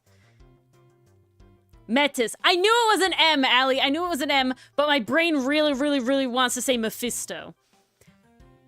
Which I know is wrong. It's not Mephisto. It's Metis. Okay. I can't recall. It's what. Metis. It's Metis. Metis. Metis. Okay. I kept just knew it like was not it was Mephisto. very much I'm like it's an M. That's all I'm I pretty knew. sure it's an ME name. I know it had to do with celestial bodies and stuff, but I was like, my goodness. I couldn't do it. What makes you giggle, Bass? The daily paper demon thing? It's cute. Yeah, from also in there, Mephistopheles. I like that's also in there, but that's fucking. I always associate that with fucking Blue Exorcist. But I kept wanting to say Mephisto, and I'm like, it's not those memories. Mephisto. But I was like, fuck, what is it? Metis, Metis, Metis, Metis. Solidify that in your brain, Ori. Metis, Metis, Metis. Fucking. Ooh, you guys want a sneak peek for something for tomorrow? That Ooh, you want a sneak peek of a little new image that occurs in the video tomorrow? He's very forgotten. I know I do. It's okay, Allie. Characters will be forgotten. I have my boys. They're my faves. Such is life. I will probably never draw Axis outside of the comic. No offense to Axis. He's great, but like, he's not my boy. He's not my boy. Let me actually find the fucking shit. That'd be nice. So, for those of you who watched the end, the epilogue of Justice for All, you saw that there's a little thing where Dylan didn't fucking read the lines, and so I literally had him record the lines outside of it, and I shoved it in there, and I did this little thing where I drew a mic, and I just used his, like, teaching sprite, and so it made it look like he did, like, a voiceover. You're welcome to, Mason. He is hot, accidentally. And so that literally already happened again in this, because we don't know who the fuck is talking. I will say, one annoyance about the opening and ending scenes is that they go on their own. I really do wish they would let me click through them and not just get shoved into them. It was accidental, Beth, I swear. But, because of that, I was like, this is a brilliant idea for when this happens, because this obviously will happen multiple times. And, but now we have new avatars. We are now on our 2.0 phase of the avatars. So, of course, I couldn't just leave it with the 1.0 fucking, you know, big avatars. So now we have specific voiceover avatars, and only mine exists now because only mine was needed now, and that's how I go about these things. But look at my little voiceover Ori. Ain't she cute? You can shrink this a second to zoom in. God, that's so funny you have the cow ears. Well, so the goal, Mars, and when we get to a point where it's yours, is this is literally like me IRL nearly, but still Ori, like these are the pajamas that I like to wear. Do I need to send you a picture of my pajamas? Whatever pajamas you would like to be in, yeah. And Dylan's gonna be in his loungewear as well. But these are my real headphones, and you'll have your headphones. Exactly what pajamas I'm gonna send you a picture of. And so, yeah, because 99% of the time I'm recording in my PJs, and these are just my most iconic PJs. But these are the headphones I wear all the time. They are light pink with the strawberry cow ears and horns. Mars's has light blue headphones with little blue cat ears with sprinkles in them, which is great. They're so cute. But yeah, and then Dylan will be in his loungewear with his headphone, but they will still be us, like how this is still my avatar. I don't have pink hair IRL. My glasses don't look like that IRL. My pajamas are not that color. But it is supposed to be like out of, you know, behind the scenes Ori, Mars, and Dylan when they occur. Very casual Ori, Mars, yeah, Dylan. yeah. Is it partially because I really wanted to draw my headphones? Maybe. But also I think it's just a fun way to do it. So that shows up in the video that comes out tomorrow very early. You'll see how it's used. But yeah, there's your little sneak peek. Be a fun time. Everything is just timing. I guess I'm sending Ori a picture of my pajamas after stream. Yeah, send me them pajamas. I'll send them. Nope, that's not the sentence I wanted to say. I'll send you them pajamas. Yes. Aha. Lovely. I didn't fuck the up, did I? I did not. Good luck, Canadian Lucifer. You got this. You can do the decora. Yeah! Who you doing? Who's your Decorate muse? that OC. That's so funny, Allie. Kai looks so good in his thing. In his outfit. Ori, do you have any advice for going about a character redesign? I mean, like, I I think feel we like have to do it too much with Outcast. I feel like those were more edits than redesigns. I feel like when you go for a redesign, you have to focus on two things, right? Because it's slightly different from designing a character from scratch because you do have a character that already exists. And I think the biggest things you have to identify is what is integral to that character, right? What is important that you feel you need to keep about that character, right? Like what, because you could have a character redesign where like their personality is the same, but you completely change how they look, right? Or it's like, say if I was to need to redesign Milano for some reason, right? The integral parts to him is being a Cayman hybrid. Okay, let's say that I had to keep that, you know, and so that would be like you'd write down, okay, it has to keep that. Oh, snap, Canadian Lucifer, snapperoonie. Oh. And then the other thing to do is then identify why it's not working, right? Is it not working because you don't like the vibe of it, right? It doesn't fit in your world. You know, like when I was designing Ferrix, his outfit fit his personality, but it didn't fit the world originally, right? I had to go back and think about like the types of fabrics that can exist in Outcast, right? Like there's no spandex, there's no stretchy fabrics, you know, in Outcast really, because of just like the ethereal time period that they exist in. So that means ties and buttons and, you know, that's how you make tight-fitting things. You can't have stretchy things, right? And stuff like that. And so, that's sort of how you have to think about it. When I'm designing, like, something specifically to fit into the world, it really starts it out like, what is their job, right? What is their job? So like Milano's a pirate. So now I'm looking at pirates and I'm looking at what the pirates do, but like, okay, he has these shoulder, you know, scales, these shoulder spikes. That's kind of annoying for fabric. So like 90% of his shit is like vests, right? Completely sleeveless because it doesn't have to deal with that. And then the stuff that does have a sleeve has a cutout, right? But on more structured things, it's the seam has like a slit. So it goes right up to his, you know, larger scales and less of his shoulder is showing. But that's not what he prefers. You can tell, like, you know, the stuffiness version different. So that's something else I'm thinking about. Milano does not like being prim and proper and pressed, right? He is loose and what's comfortable and what's free for movement and moving around. But he does enjoy the air of the tailcoats that his vest jacket is long. Like it does give him that like slightly more of an importance kind of vibe to it. Like there is a grandeur to that versus like, but he's not at the level where he's striding around with tons and tons of gaudy stuff. Right. Like it's the level of that sort of thing.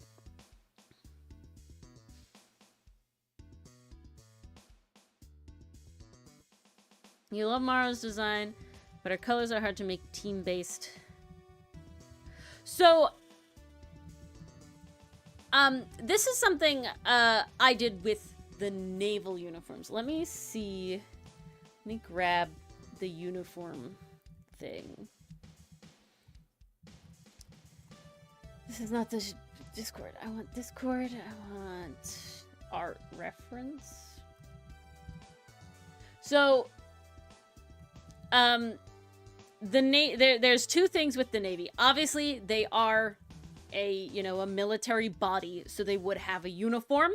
But of course, the uniform can be slight variations on each other because they may be doing different functions, but then everybody who is wearing the same uniform still has to be, quote unquote, should still be distinct from each other if they are a main character, right? So it's like all the lackeys, it doesn't matter if they just wear the uniform as what I would say like straight, right? But Avrit versus Saiga versus Perry, they all wear the same uniform with small variations of like their medals and their like cords and stuff, but those aren't very distinct.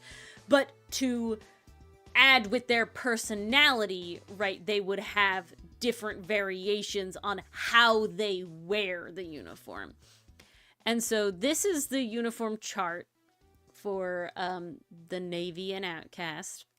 So these are seafaring officers, so they're actually on ships and stuff. You can see that's what Avrit wears. This is a seafaring recruit, so these are not the officers. These are the lackeys, the whatever. They don't have a rank, really.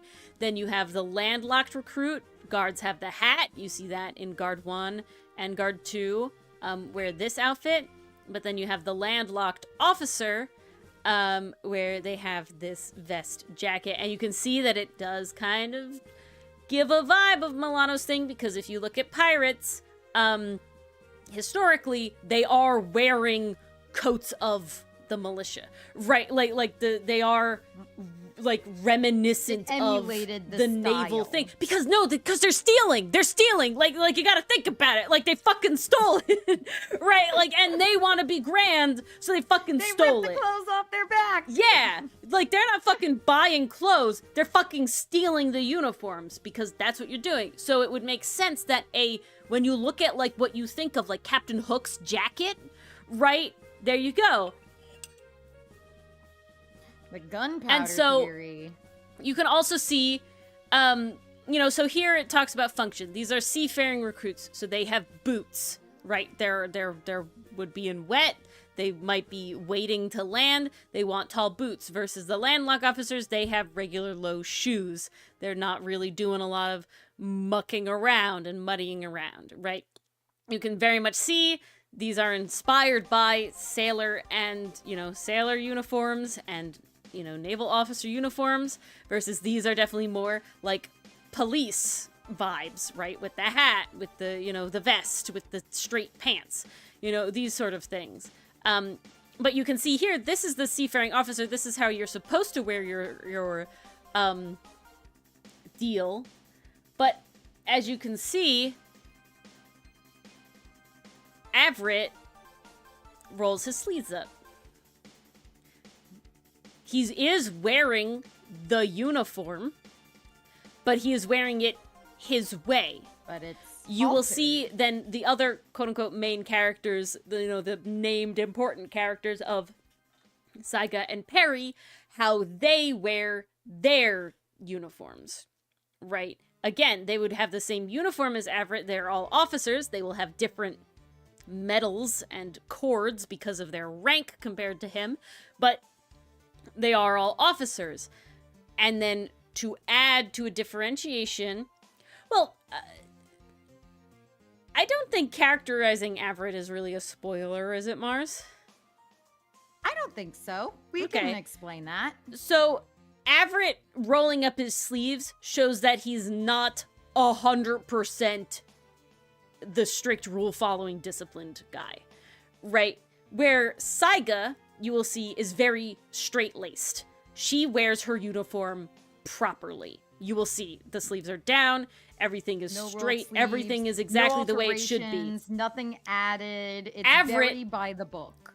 Will get his quote-unquote hands dirty, rolling up the sleeves, but he is also not 100% by the book. He's got his little hair ahoge that sticks out. He's not perfect. It's a little messy, you know. He's got the rolled sleeves. While he is still wearing the uniform, he is still being part of the Navy. He is not as cut and dry, as straight-laced as, you know, one may think an officer Allie, to muscles be. can certainly work into that intimidation factor. Mm-hmm. And then you'll see...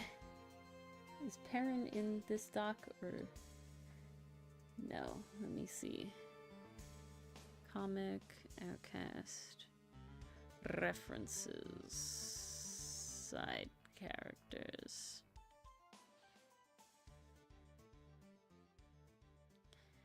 Okay, you can't really see Perrin. Perrin is not identical to how he will be, but you can see sort of how Onyx and Andy wear the same uniform, but slightly different in the length, in the bow. You know, it's still the same uniform in how high the socks are, right? You can tell that they are of the same rank. There are edits I have to make, but you can kind of see here, Perrin's sleeves are rolled all the way up. Right? So unlike Avrit, who is half rolled up, Saigo, who is not rolled up at all, Perrin has his all the way Perrin up. is all the way rolled up. Yeah. And then, so you have Onyx and Andy, how they wear their, again, the same uniforms. And again, these are like concepts, so these are not 100% nailed down, but the general vibe is there. Shows off that they are different, but still wearing the same uniforms. So, I think that's something to think about, Allie. What I might design is a baseline, right? I'm glad you guys love them. They are very exciting. They will be making appearances. They will be making a lot of appearances. These two have very big Jesse James vibes. Maybe not as goofy, but definitely like they are inspired by them. Definitely not as goofy, but they're inspired. They bounce off each other. Yeah. They got that dynamic. This guy is gonna be really fun. Very excited. I'm gonna have a fun time writing He's gonna be great. I can't wait. Amazing Guys, time. if you thought Everett was bad, just wait for Perry. Great stuff. But so I think that's Perry. my main, like, because you also can see it, Allie, in like My Hero Academia, right? In My Hero Academia, they all wear a uniform, but Bakugo does not wear a tie, and his like collared shirt is unbuttoned, right? That gives you look into his personality, right? That he is not a rule follower, that he's a little off the handle. Oh, Allie, he's gonna be great. He's gonna be lovely. Very excited for him. Perry's gonna be wonderful. Perry's unhinged. Great. He's gonna be great. Yes, Pastry. That is it. I would say probably they're more gonna be Onyx is he, they, and Andy is she, they. I think that would make more sense overall. But they are supposed to be... We were definitely leaning towards gender fluid. They are supposed to be confusing. Unlike Milano, who apparently I'd make two feminines. Milano just inherently confuses everybody, apparently. Yeah, all of his shit is confusing. That's how he lures you in. But, that's how he lures you in. Onyx and Andy were specifically designed to be really confusing about it. Yes! Yeah. Bess, Milano is gender! Milano is... I want to be Milano. Milano is very gender. Milano is very gender. Yes, exactly, Allie. That's... Honestly, I think all of my characters do lean into, like, a genderless middle ground. Yeah, where it is, like... Honestly, you could be whatever the fuck you want. I can totally see it. I really can't... I guess Guard 1 and Guard 2, because they have explicit facial hair, can be fairly like, yeah, they're pretty... they're pretty leaned in one way. In. But, and Barnet. But all my faves pretty quickly, apparently, could be... And I'm gonna be honest, I think it's really tough because I was actually, when I was doing Decora Milano, I was like explicitly trying to find like masculine poses because I think that's the main difference between everybody's so far thought that Milano from day 3, I think it is, where it's dressed in your clothes, is more masculine than Milano day 6 in formal wear, even though he's explicitly wearing women's clothes in day 3, and he is explicitly wearing classically masculine if you ever wanted formal proof wear. That gender for clothes is meaningless. Yeah, fuck look at yeah. Milano. Exactly. Oh, no. Yes, Allie. Yes, but I do think that most people will immediately be like, they're dudes. Unlike, because Milano's clean-shaven, he's ambiguous. But, and he has long hair. That doesn't help his case. But he's in a very definitionally kind of masculine pose in where he's wearing my clothes. He's kind of hunched a little bit, the foot kicked out, and it is a specific pose of a dude. Like, I looked up, like, male models, right? Like, I try to have a pose for it. When looking up, like, Decora stuff, his pose for Decora is based on a dude. Like, that is a dude doing the thing. But so many of the Decora guys are being pretty feminine, right? And Dylan immediately, he said, Milano looks like a woman today. And I'm sad. God damn. Because I don't see it. It's okay. And Milano maybe would I be have, proud. Maybe this is the I confusion have. Milano lives for. I think I have OC bias. Because I'm like, I just don't see it. I've made them more feminine. Like, to me, the most Guys feminine being Milano dudes? is Ferrix Milano. I don't know. I mean, they are guys being dudes, Mason. They are guys being dudes. Milano that's is the too pretty message for you're his good. referring to. Milano is gorgeous. Milano does have Oh, Lang energy. you mean on YouTube? Oh, that took me too long Bass, to he figure did. out. Well, it was a skirt. But in gallery, it should be in gallery. Okay, what got held for review? There it is. But I mean, I will admit, when I drew like them, everybody, they're pretty close. And again, such is life. But didn't I have? I did. Oh no, he's in pants for this one. I made him pants instead. My bad. I thought I had put him in a skirt when I dressed him as Momo, but I did not. I gave him the flared short. Yeah, Milano is just a very pretty man. And like I said, the first thing my mother said when she saw Hotsun for the very first time was, oh, she looks so cute. So, you know, we're just perpetually like that. And that's fine. It gives me a reason to draw him shirtless. Yeah. And that's a win for everybody. Yeah, apple bottom pants. Pants with the pants. With the fur. Don't know the rest of the song except that first verse. And also, I'm sorry. He has big pecs. Sue me. I keep being told they're boobs. He's just a strong boy. I'm sorry. He doesn't have man boobs. He has pecs. They are different. They are different. Grossberg's has man boobs. Okay, Milano has those pecs. are they are big different. Man boobs.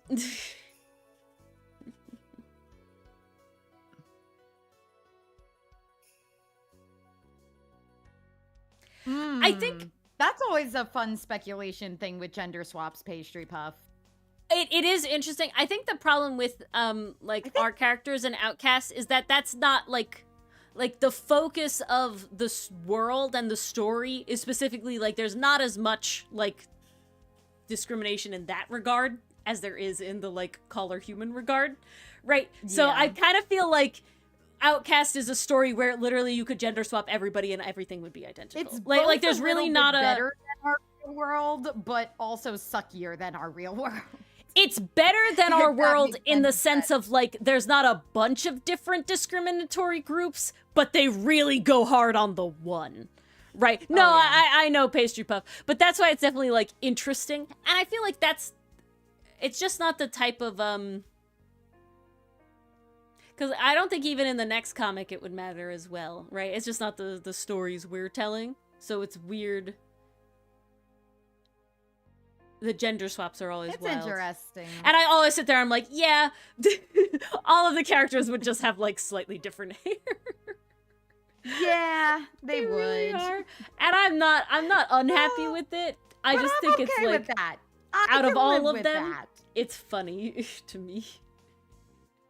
I really thought Sinnit would be the one that would claim that Yeah, crown because they are purposefully non-binary. I like, to me, it's Sinnit and Hotsun, not Milano. But I guess I'm Milano's so just shocked got Milano's getting the treatment. too much, because I don't know. Again, maybe I'm brain warped. I watch this man on TikTok, and he dresses amazingly. I cannot ever find him when I need to find him, but his fashion is insane, and it's great. And he does, like, the shit like how I dress Milano, and it's just like, how do I convey? I gotta admit, it's probably the facial hair.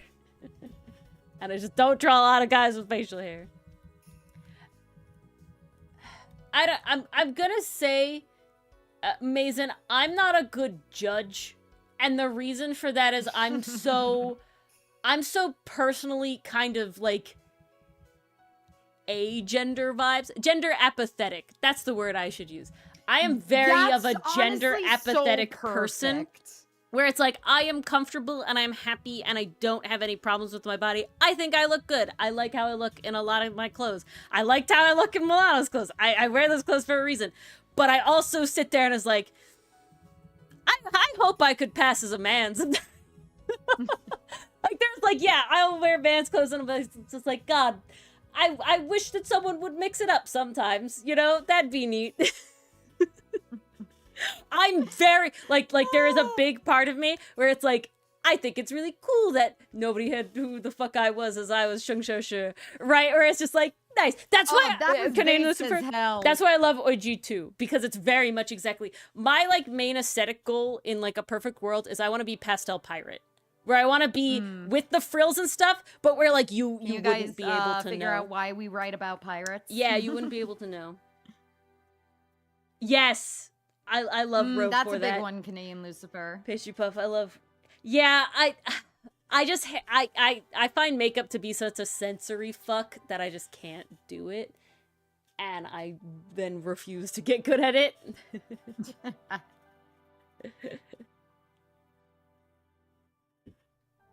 Milano really set a goal for himself. He wants every title. He said he'd be the best, like no one ever was. Oh, 100%. It's great, Bass. Our flags means death. Had fun with that with the character Jim. Our Love flag Jim. means death was great with that, and Jim was non-binary in the end. Yeah, which was in the end, which is fantastic. great. Love We that had, shit. You know, there's people of something else color I saw made recently their that lives was on like- the sea. People Oh, of the gay if you want community, a really like, it was good, literally the home of the outcast. if you want a really good, interesting, like, queer and just, like, trans, non-binary main character sort of thing going through it, webcomic, I highly recommend Osora. Osora is really, really good. I find the way they, like, talk about it is super interesting, and also how the main character is trans, but non-binary. Good night, Pastry. High recommend. Yeah. High recommend. Osora is really great. The way they talk about, like, even in the spicier scenes too, is done so respectfully. Oh, it's so good. No, and like, there's so much talk about boundaries. What's his name is so good. The way he treats Asura. I can't remember. It starts with an A. Yeah, something like that. Andreas? Something like that. I never know how to pronounce his name. That's I the can't problem. remember what it is. But he's the main love interest. Top tier. Yes. Top tier big dude. muscled boy. Best ally in the world. Holy fuck. Who definitely gives he the best loves hugs, Osora holy shit, look at that as man. just a person, and that's all that matters to him. And it's like, nice. It's so good. We stand. We stand. Adrius is definitely demisexual. For sure. Yeah, it's good shit. Okay. And then if you need any other reasons to read Osora, there's lesbians in it too. Yeah, with lesbian awakenings. Good art. shit. It's really so it's basically framed in like a the reason things happen and the reason things are is because they are like a royal family, and the like interconnected ways is like really interesting.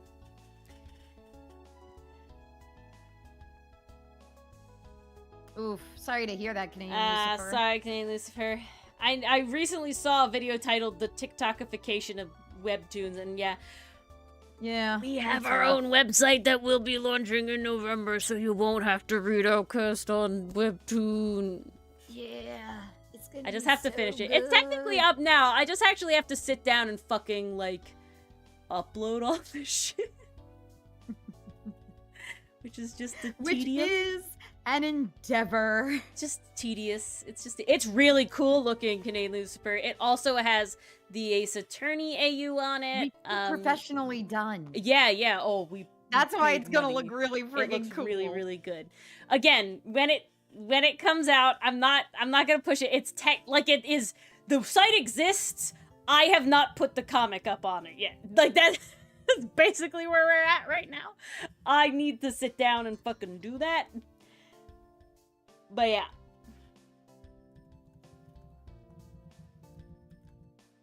Oh, you did the turnaround for Ro.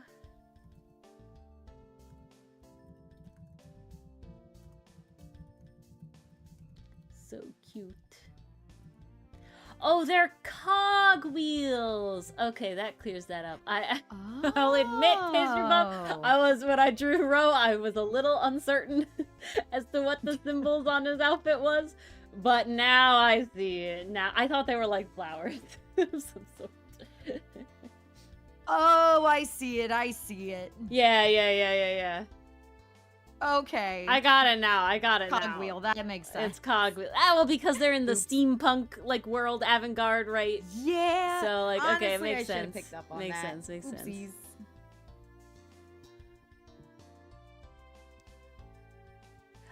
So Allie, I recommend at this point still nothing has yet deterred me from that. I still do recommend posting on Webtoon and Tapas and stuff, just because it's very like people know of it, right? So when you start posting Canvas places and you talk still about pretty okay. Like I would say neither of those sites are good for exposure. I think that like our 99% of our exposure, Allie, comes from the dubs and the shorts that I make about it, and of course streaming and then telling of course you guys about plugging it. On stream. Yeah. It's But one of the reasons Ori and I will say started when we streaming get in the first more place. viewers of the comic, more readers, it's because I have posted a short of some sort, whether it's the comic dub or anything like that. I will say, I'm gonna be honest, I think the comic dub is the very, very best way to get traffic to your deal. Just because as like a short form thing, people stumble upon it, they listen to it, they get an idea for the story, and then because it is behind the comic, they go and actually read the comic to much more. Mason, I will say there is a lot of people out in the world that are willing to do free dub work for a lot of things. Oh yeah. I'm not gonna joke. I'm part of a fairly ambitious, but it's happening project where I'm voice acting for free. For me, it's just a fun thing to do. I really like the project. When it comes out, I'm gonna tell you guys all about it. I've showed you the shorts before that I did. Hello, Pluto. Hello, Pluto. Welcome. So there is literally you will find people to do it. The only thing you have to do is you do have to be like on top of people. I know that. Yeah, it's really cool. I don't know what the word is. The creator has gone back to college and it has been doing a lot, but they're gonna do like little smaller stuff too and other things. It's really fun. It's a really cute idea. It's specifically supposed to be like kids media in the sense that like kids can consume it, so it's not gonna be like crazy anything. Very Avatar: The Last Airbender like level if that makes sense, you know, where it is like, this is for Which kids, but like, we do it's still enjoy good, that. you know? And it's really fun. The idea is very fun. Like, what I've seen of it has come along so well. But there is, it's called, I think the website is called the Casting Call Club. And it is basically like a place where you can just put up your call for voice actors and stuff. And they will read the lines, and you can say that it's for free and everything, and they read the lines, and then you can pick from them. I highly recommend having a Discord for this, even if it is just for the, like, production part of it, just as an easy way to, like, keep on top of everybody. Because I will say, it is a little hurting cats. Not a lot hurting cats, but, like, you do have to be on top of it if you're working with people you don't know. But the other thing is, I'm being honest, no offense to us, but we're not, like, insane voice actors. Maybe only Dylan. No. And like I said, Mars and I are women voicing men in the comic, and Dylan does 3 of the voices. 4 of the voices? 4 of the voices. Now. 4 of the voices. And then we got Cinder, who's our friend, and then Mars's father. And we are literally also planning to eventually get my father and you know, other, like, people we know as, like, one-off stuff. I personally like having people that we know IRL voicing the main characters, just because, like, I can get on them, and I know this is, like, a long project. It is, like, they're not gonna go away. Just 'cause it's easy. Yeah. But, like, I'm gonna be honest, it doesn't need to be insane, and it really doesn't need to be perfect. I think what really needs to happen is it needs to move enough that the people who have no fucking attention because they're watching shorts all the time. I'm calling some of you out. No, I'm not actually. You guys actually have attention spans because you're here for hours with us doing this. But don't insult our viewers like that. I insult everybody like that. We're here. This is what we do.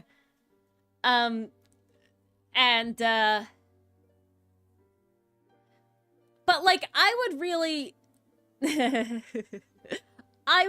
say, like, don't try to make it professional right away. Like, I think that's a very important distinction. I totally think get, that's the quickest, like, way to drive yourself no crazy offense, and again, want to throw in the towel. to Dylan and Mars and myself, but, like, I don't think I would say the characters sound exactly like how we would want them to sound if, like, we made it a true production.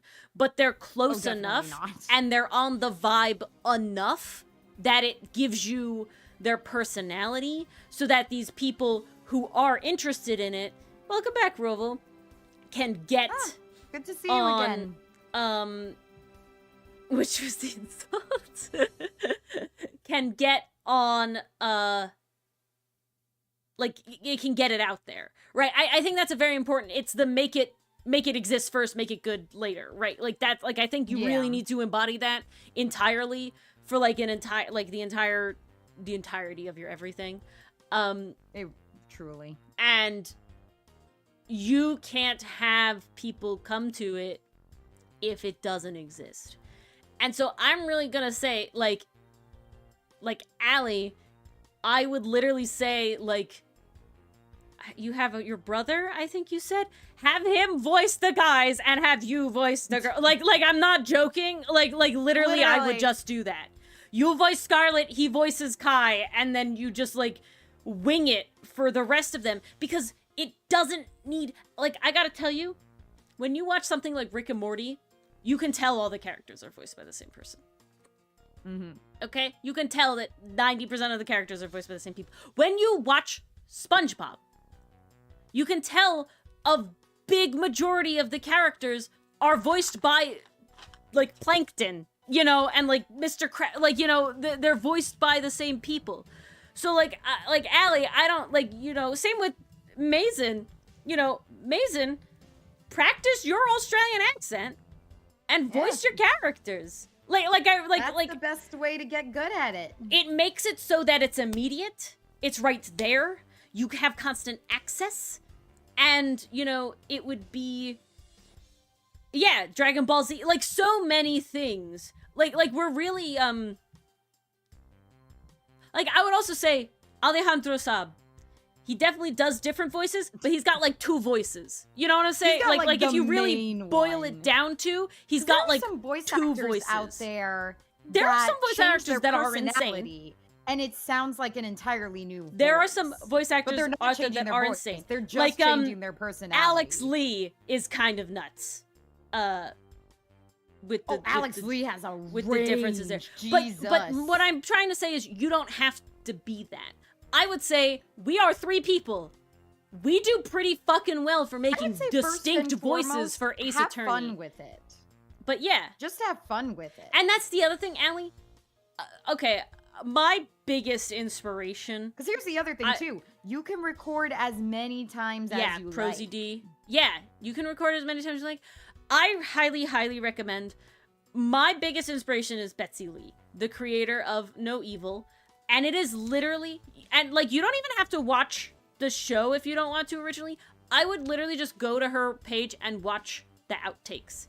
Because you can immediately tell they are all people who know each other, who are friends, just having a good time doing the thing. And when you watch No Evil, I'm gonna tell you, the voice acting isn't insane. Right, like I will be honest, the voice acting isn't like a crazy thing. Like it does what it needs to do to carry amateur hour, no question. But it is enough. And I'm gonna tell you, I learned only recently that certain characters are voiced by the same fucking person. I didn't even fucking know. I'm serious. It's literally like I'm gonna tell you, Betsy Lee herself is 2 characters. They sound very different. You wouldn't know. They do. And then I didn't realize, but her brother, again, her brother is 2 other characters that I didn't even realize they were the same. They were the same person. Absolutely insane. Absolutely insane. It's nuts what you can do. Wait, why do we have enmity for a man, Bess? Bryce Papenbrook. He's done other things though, Bass. We met him in Day and Everything. Yeah, Allie, I think you're overthinking it. Have your brother voice Kai, have you voice Scarlet, and then of course also voice Mara and, you know, God, any other characters on you the might other, need. The other girl. And change it up. And like I said, at this point in time, I think I do a fairly convincing dude voice. Does it sound a lot like Phoenix? Yes, but it's still a guy, and that's important. And so, yeah. I mean, as much as I hate voicing Larry, I'm pretty proud of the voice I have for him. I like Mars, like I said to Mars, the dub VA in it, she sounds like Larry in that, right? Yeah, and that's the other thing, guys. I bet a lot of people in our server would be happy to do stuff for you. You know, Canadian Lucifer saying willing to voice somebody. You know, all you gotta do is just ask. And the level of oversight is up to you. You know, you could do stuff where it is like when Mars and Dylan and I record, we all record together in the same call, and we record our lines, like, after each other, so we can direct right away. But, you know, for other times, it's been like, oh, just send me the lines, right? Send me the takes. Yeah. You know, these sort of things. Just do the takes and send me. And that's what I do for the project I'm a part of. I don't record in a call with anybody. They say, here's your thing. Send me your takes. Send it over. Send it over. And if there's something wrong, you know, they'll say something. I've been pretty good. But, yeah.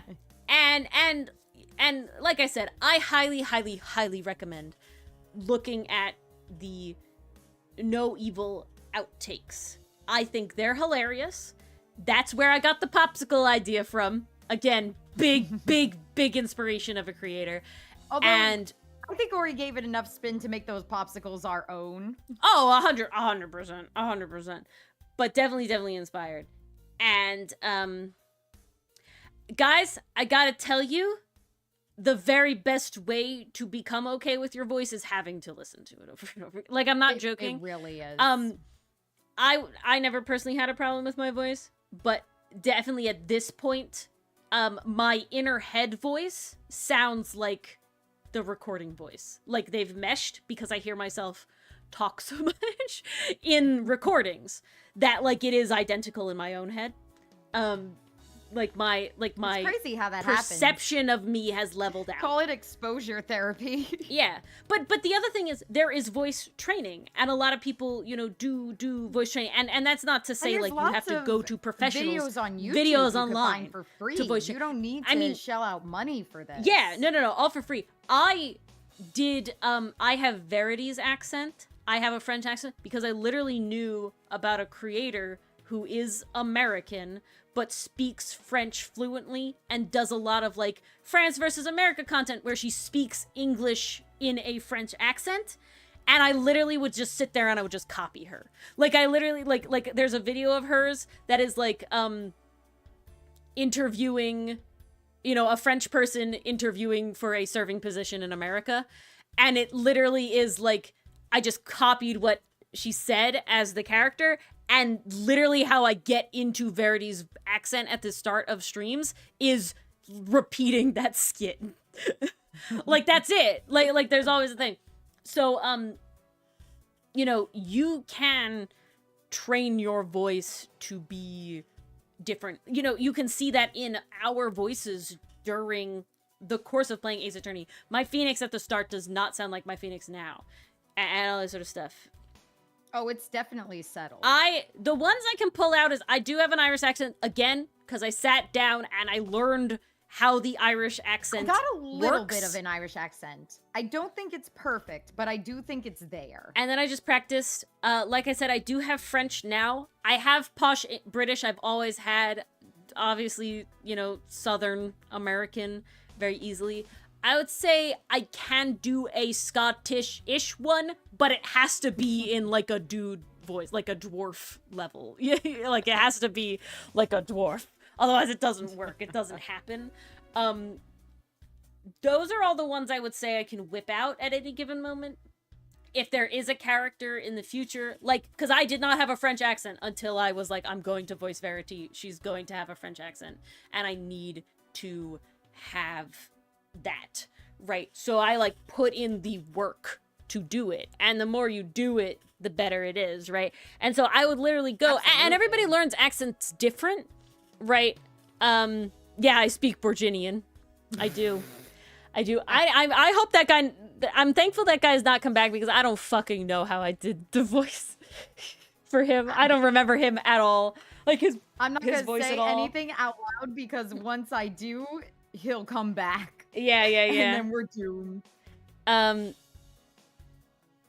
But like I gotta say, and I think a very important thing is everybody learns accents different. I would always try to go to Dylan and be like, Dylan, how do you like teach me how to do this accent? And I'm gonna tell you, I cannot learn from Dylan. And the reason is because I do not learn the way Dylan learns.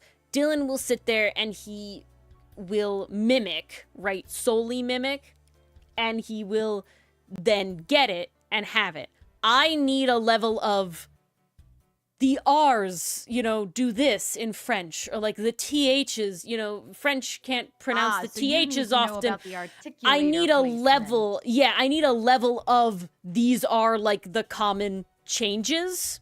So that's something I can be thinking about while really doing it, and then the mimicry can come in after. The mimicry is important afterwards, but I need a mimicry.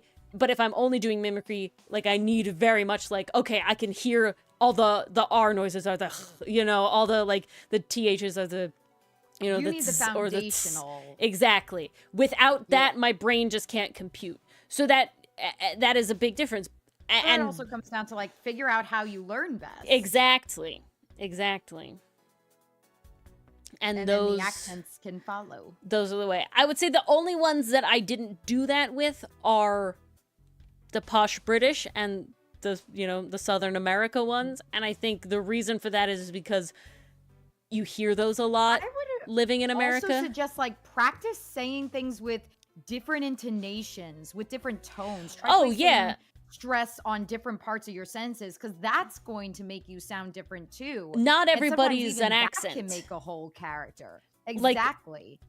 Sometimes it's just a matter of changing I would up also just say how it sounds. sometimes let it be nothing, in the sense of like, what's her name? Dee Vasquez has a quote unquote accent when I like voice her, but I don't know what it is. It was never meant to be something specific, right? It was just meant to It's make certainly like something. Corey. Pathfinder character I played, like Corey, same thing. She had an accent from who the fuck knows. It literally doesn't matter. She's a fantasy spider character, right? So That it's was like Gilith to an extent too. Like I went in with the Yeah. idea, okay, I want Irish, Scottish, but then like, you're in session, you don't always have time. So I was like, okay, I'm just going for it. and also And I after a will while, say it just kind of settles into its own thing. don't stress Like, about it's it. not exactly what I wanted, Don't but it works. Stress about it being identical moment to moment, like recording to recording or anything. Dylan gets very into like he has to hear the thing, but like I would say certain Hotsons in certain episodes don't sound the same as Hotsons in other episodes. Like they fluctuate, and that's fine. That's not the point. I'm not the goal of The point dub is to capture the essence of the characters. is to Not so much so to have aid perfect character acting in how just to give people an idea of how the scene plays out. Yeah, it's supposed to help aid in the inflection of how the words are going, right? It does give a more specific way of how to read the dialogue, how we envisioned it. But if I'm being honest, the main thing is promotional. Because unfortunately, YouTube long videos and shorts are the very best way to get reach. Yeah. Okay? This is the biggest thing. When you are trying to do a project and you want people to come, what you need to do is get reach. That's the big Yeah, one. exactly, Bass. Exactly. Yeah, truly, You will Bass, not get truly. reach on Twitch. Okay? It is very, very... There is not a lot of Twitch people only popping works if in. you have built-in fan bases. Yeah. No. Nobody, not nobody. Like, it is very not a few place to people come randomly from being on Twitch to your stream. They know you from somewhere else, and they find out that you stream, and then they end up on your Twitch, right? So it's like, I would bet all of you, yeah, I'm pretty sure all of you found us through a YouTube short or YouTube video. I'm fairly certain. I would be very impressed if one of you did not. And the people who are on Twitch, that's just their preferred streaming platform. Like I said, I do Instagram shorts, and they have a mixed bag. I do post on TikTok because it is there, and if you're posting a short on YouTube, might as well post it on TikTok and Instagram. Like, it's basically like a why not at that point. Exactly. It's like a why not. The reach, I will say the why not that I do that is because it's fucking annoying, but it's a why not, and then it's followed up by a Wobbuffet. There you go. But YouTube, Canadian Lucifer, YouTube. I'm so glad to hear that, Allie. That really makes it nice. I'm glad. I know both of us love teaching. Happy to help, Allie. So anytime we have experience, because yeah, but it was YouTube, Allie. That's what I'm saying. It's YouTube, though. YouTube. See, all of you who found a stream, though, are YouTube, right? Mm-hmm. YouTube suggested. So that all I'm trying to say is YouTube gets the best reach out of everything. Yeah. Now, I will say, that's what we've learned over the years. My one thing that went viral on TikTok and not YouTube at all. So there is variation, but I would say as like consistency, YouTube is going to get the best bang for your buck. I would say Tumblr is not bad. It's more like, I would say Tumblr has a lot of staying power. Like, I'll get, you know, likes on shit that I've posted fucking years ago, right? That people come across and still like it exists, versus other They sites, definitely it does stop stumble existing. across things, But which is nice. But Tumblr is good for if you're doing fan art, right? Yeah, there you go, Enthuse. No, you've been around a long time.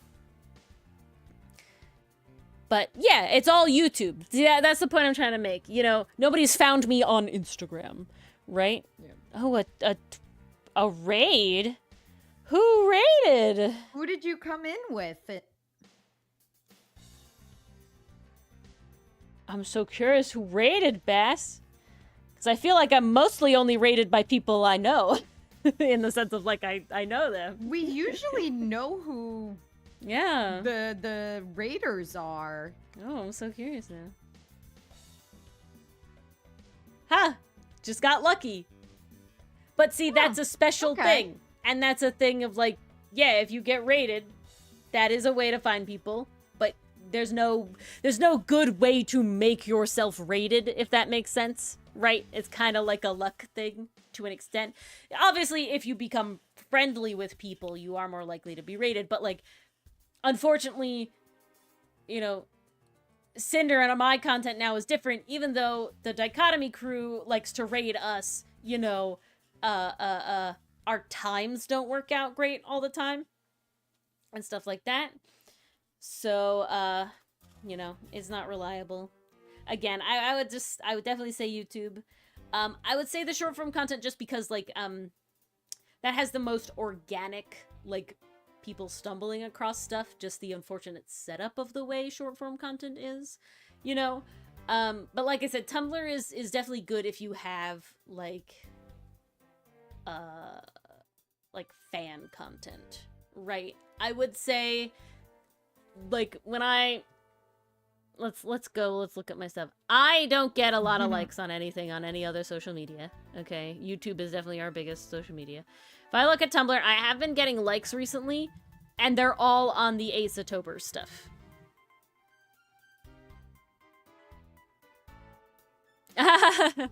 Yeah, Enthuse, that's a big thing I constantly, like, grapple with, and that's sort of the idea of, like, having the non-Ace Attorney streams on the Folding Planets YouTube channel. I always end up not doing that, and the main reason is it's a fucking hassle and a half. I would have to change, you know, what I'm streaming to every other day or whatever, is a pain. And the other reason is, like, we're already fucking here. We're already here. And if I'm being honest, I don't want the streams to be big. I want the videos to be big. Make the videos big. Get me the video views. I want the streams to be small. And if the, like, art stream stays small, I'm okay with that. I'm not making money off this shit, right? Like, the goal is not... No, this is a jobby. This is a jobby. I'm not trying to make the money. If everybody only comes to Ace Attorney streams, I'm okay with that. If I make it too niche down the other way, you know, then it's a pain. But yeah, I'm getting, like, you know, and when I say a good amount of likes, it's like I got like 20 likes on today's Ace-October, right? Versus Mulatto has 2, and the 2 is me and Mars, I'm pretty sure. You know, so it is like, it's really good for fan content because you can tag it with the fandom, and people follow fandom tags, and then you do that, and that can get people to stumble across the rest of your stuff. Like, I've had a couple follows from it. I'm kind of trying to push, you know, Ace Tooney has its own Instagram, so I've been posting all the Ace-Tober stuff only on the Ace Tooney Instagram, and then, like, reblogging it on my other one, because that's a feature now that I don't fully understand on Instagram, but such the fuck is life. That will hopefully, then when we come out of Ace-October, is come the stuff. Crowdsourced advice. So, you mean, like, crowdfunding, or we're having a different thing? I'm happy for a topic detour. We could go on forever. Do the topic I'm okay detour with now, that. while we still have stream time. This is your chance. This is the moment. Do it. I could talk And while you forever do about the that, same I'm shit. grabbing If you a guys tissue. I will be don't, back. oh no, please Oh, a have new a new question? question. Please have a new question. That's okay. That's Welcome okay. the new Bring it question. on. We could, if you guys are not aware, Mars and I could talk about literally anything forever, apparently. It's a superpower that we have. We are professional yappers. Honestly, both our jobs are professionally yapping. Mine is just to yap about trees, and that is why I'm making another YouTube channel.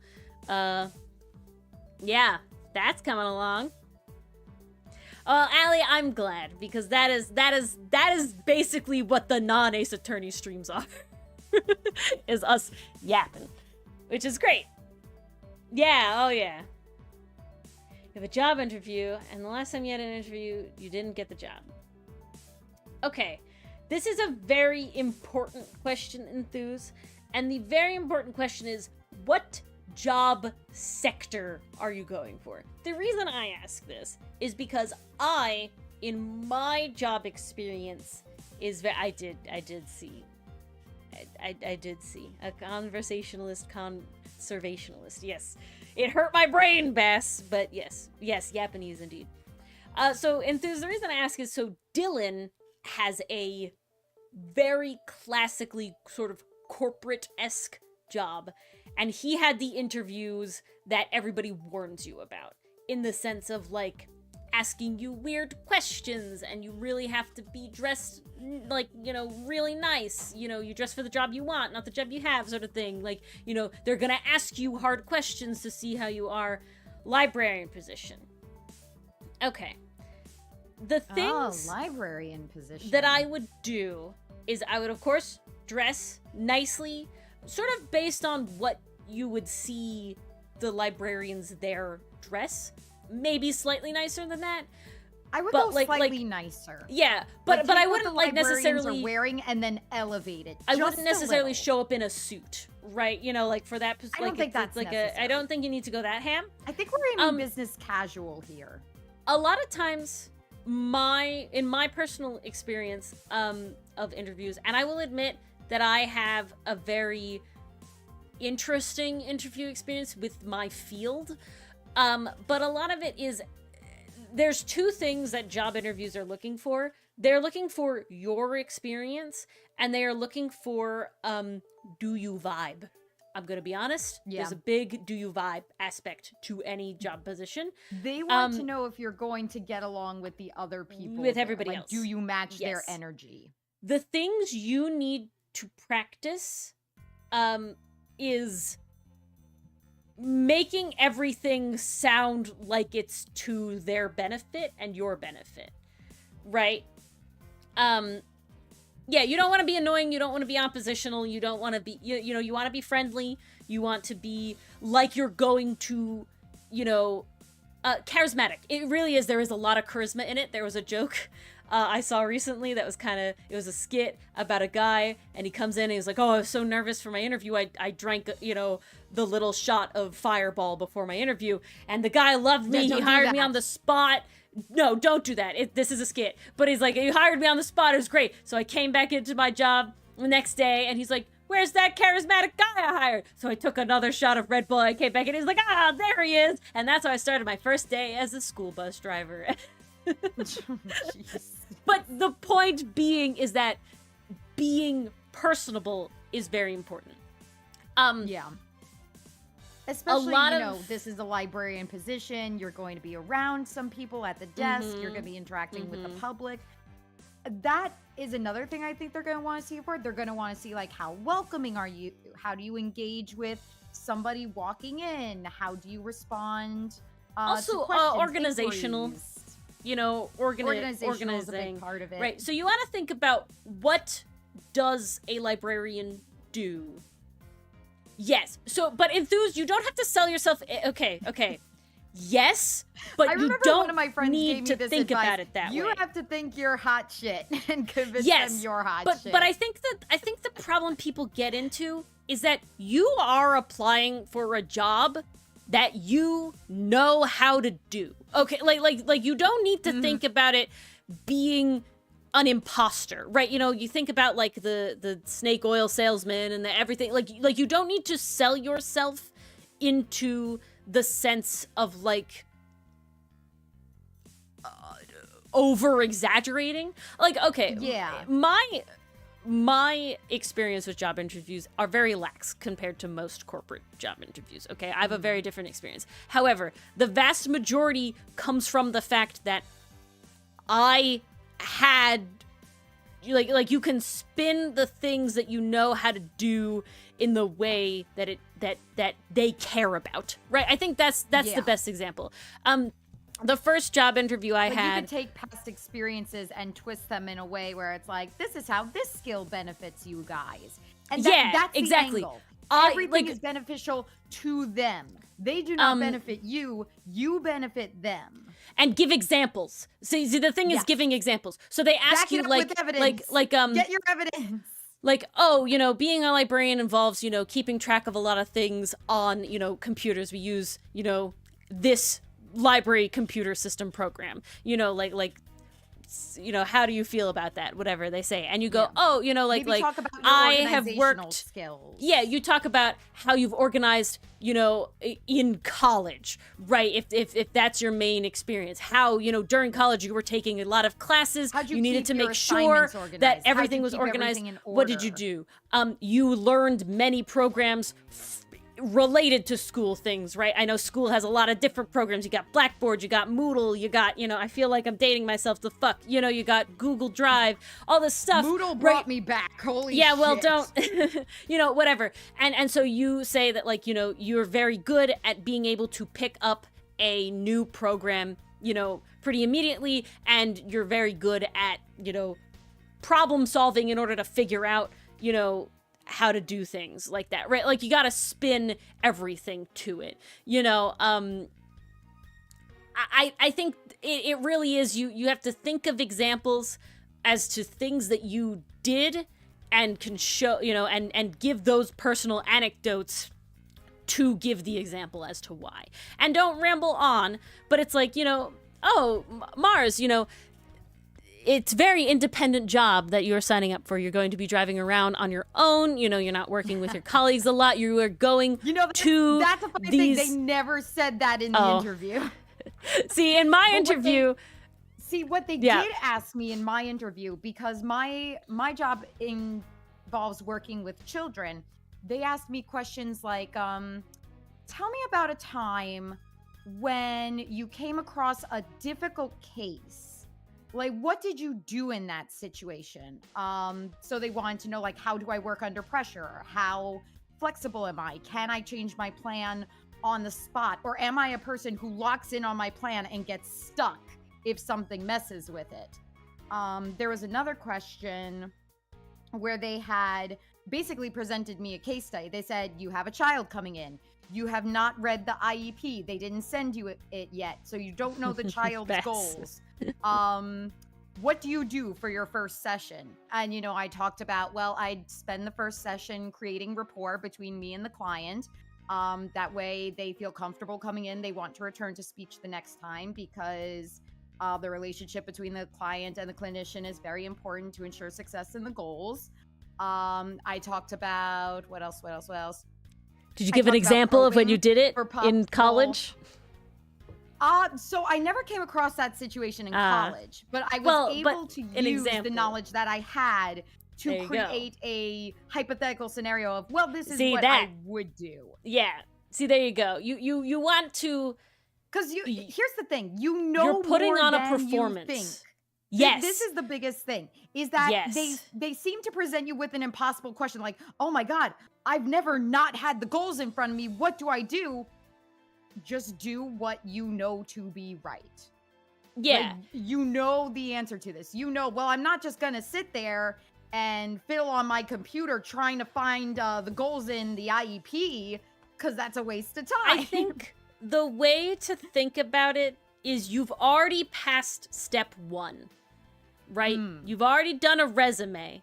So they already know you're credentialed. Exactly enthused. Exactly Even if you don't enthused. have that exact experience, explain the correct way it's done and say, well, this is what I would do in that situation. Or if you can tie it in to a way you were flexible in another way.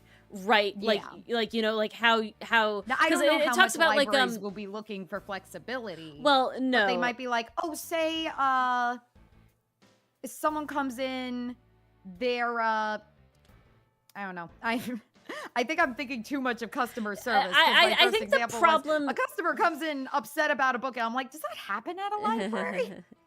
Maybe. No, I don't know. I think it's like okay, somebody But it is asks a lot of you public where relations. somebody asks you if you have a book in stock, right? You know, if you have a book or they come in and they say the computer says it's here, I can't find it, right? And you don't know about that book, or like what do you do? Like how do you help them? Right? You know, these sort of things. Do you try searching for it but on I think the computer? the biggest if a book banner comes, there you go. There yeah, you go, yeah, Bass. yeah. Perfect. Well, that's I when you think kick them out on the their biggest ass, but thing I don't know if I'd say that during the interview. is you want to be collected. You want to be I know it's easier said than done, right? Like, but you want to be collected. Fake it till you make you it want to be mentality. confident, and I really would say And you treat sometimes them like this is you're true. having Is if you fake confidence, you get to a point where you do feel confident. Like you faked it for long enough. It's like, oh, there you go. I do feel this way, and you eventually come around to it. So yeah, book banner like that, right? There you go. A customer comes in complaining about a book. They say that such a book should not be in the library. You know, and so it really is like a how you're handling it sort of thing.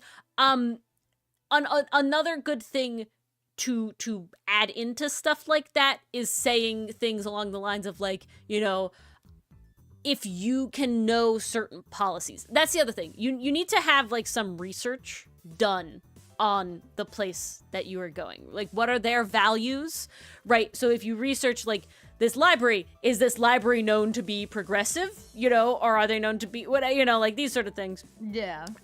You want to know sort of like their mission statements. Now I know it's really weird to be like libraries have mission statements. They do though. They do.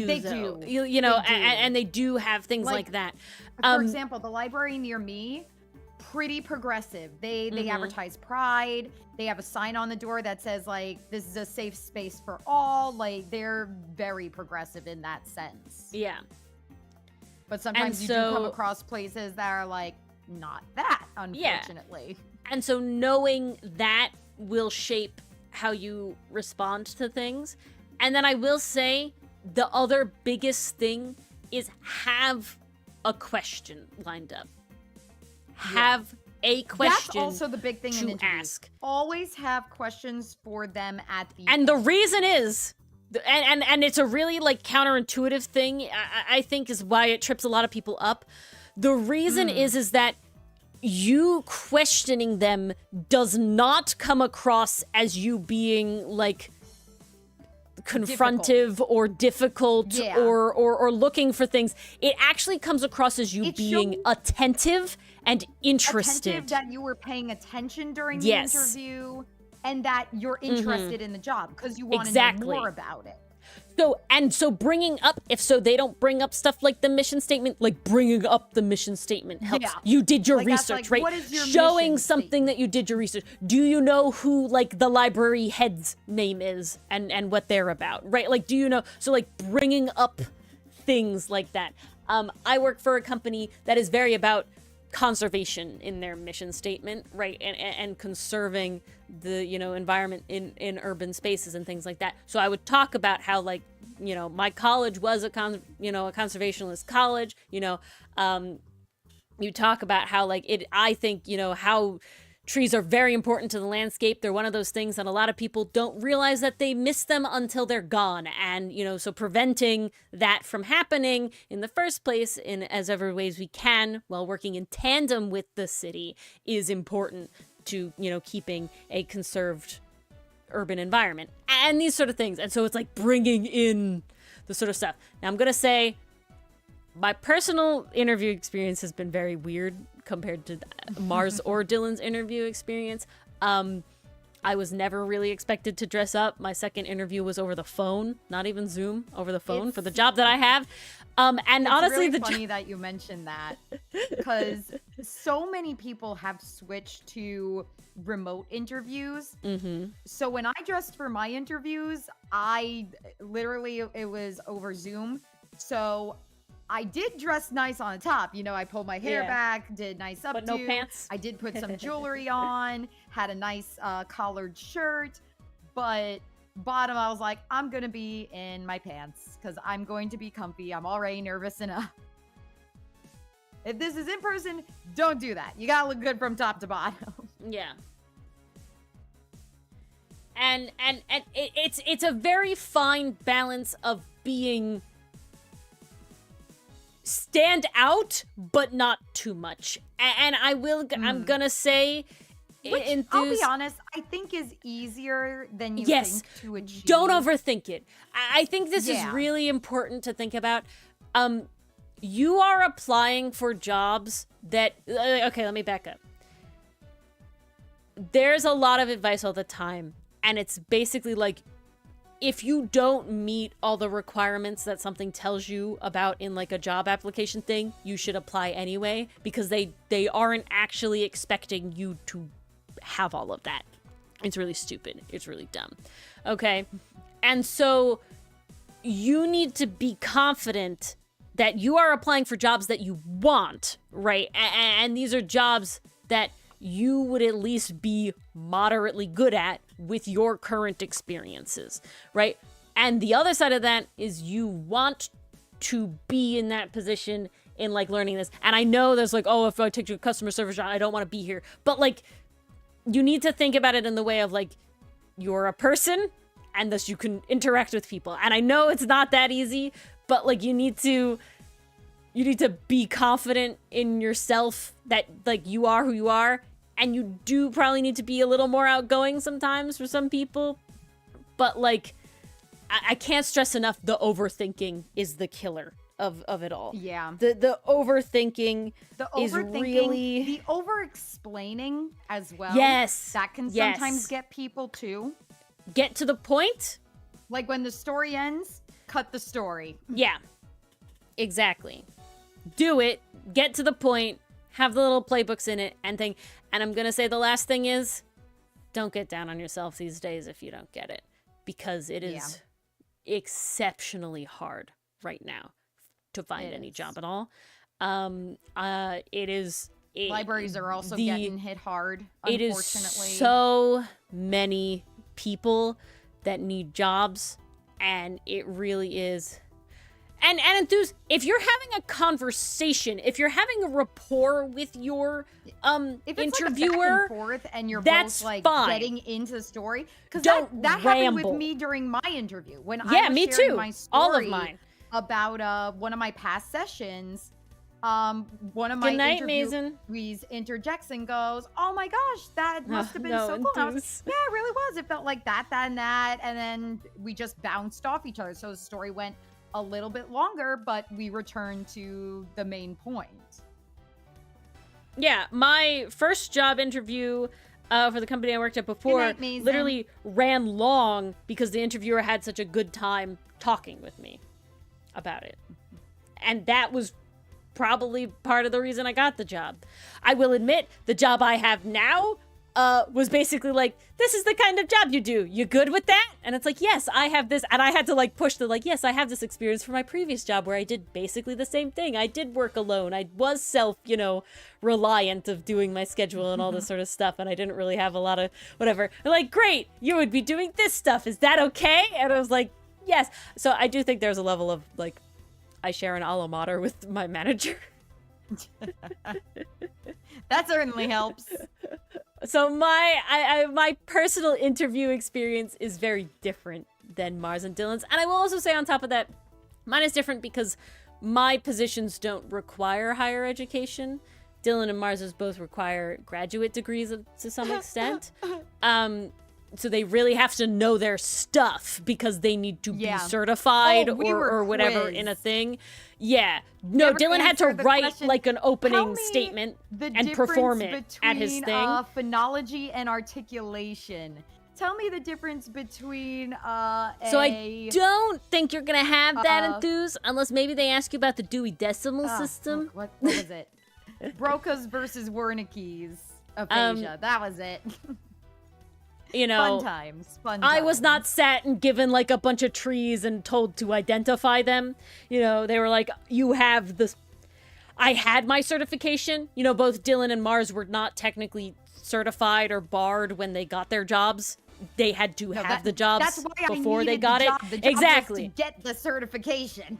Well, Which I finally enthused. got Enthused. 3 days Enthused. ago. It came So in this is finally. important. This is important. God. I am aware, to my understanding, that there is some sort of certifications for libraries that you can get, right?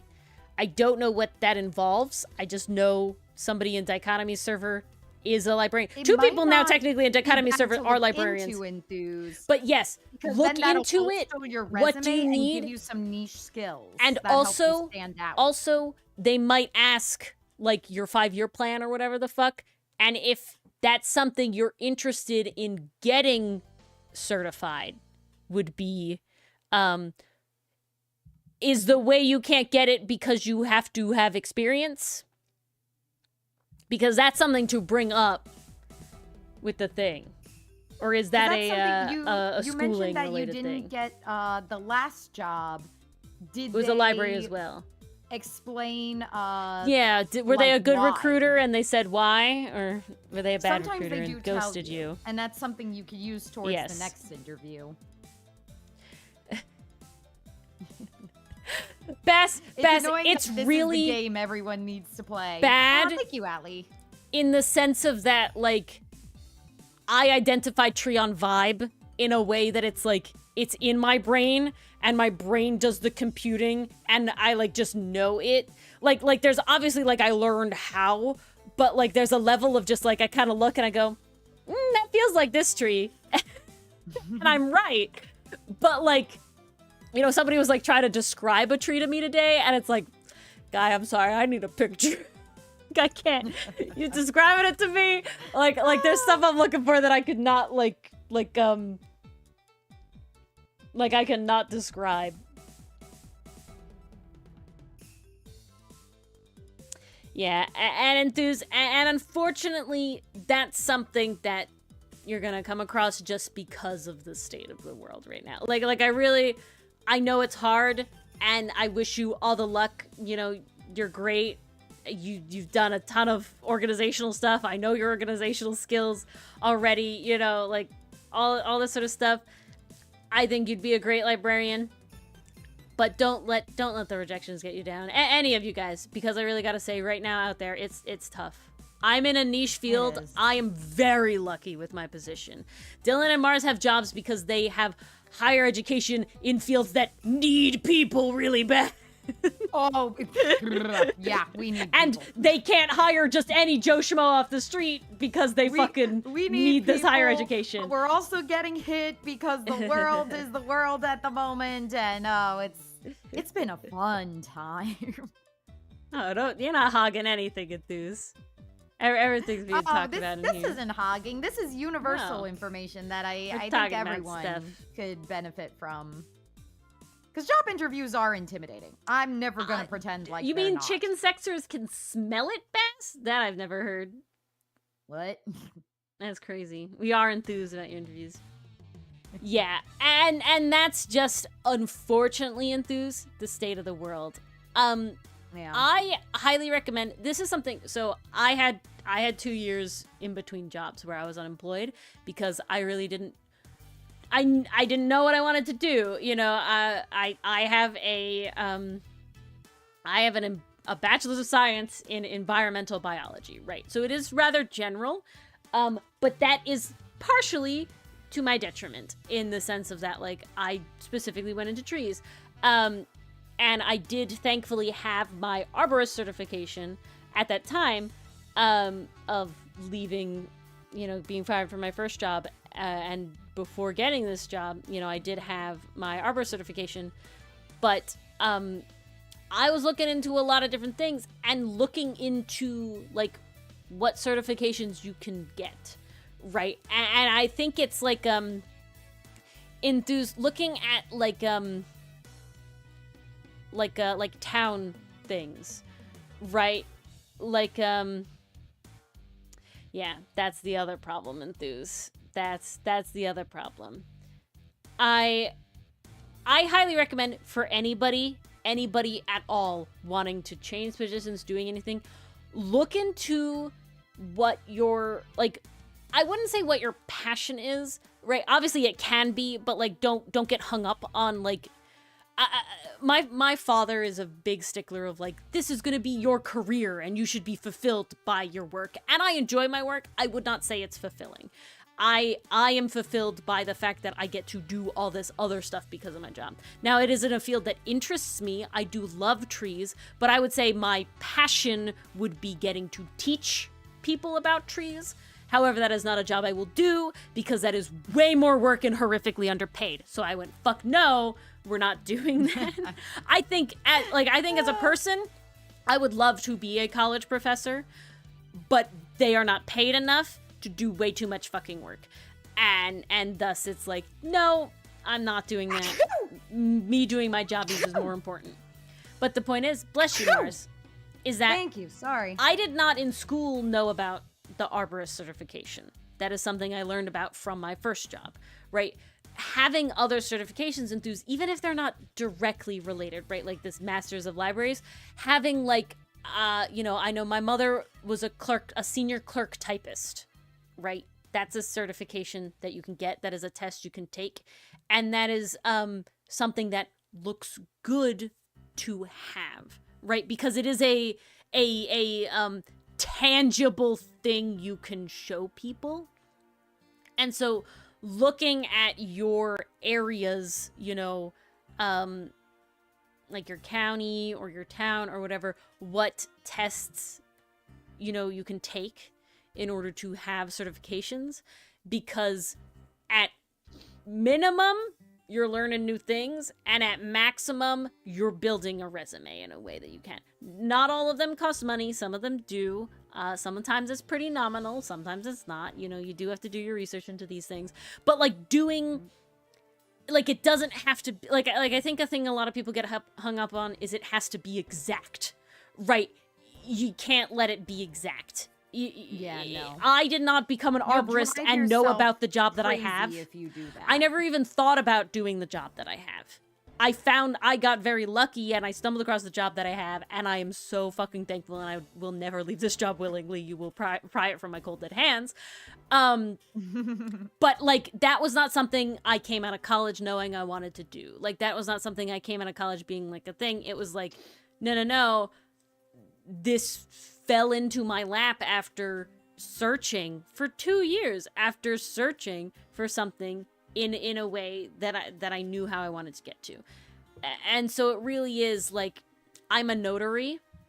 I'm a notary in our state.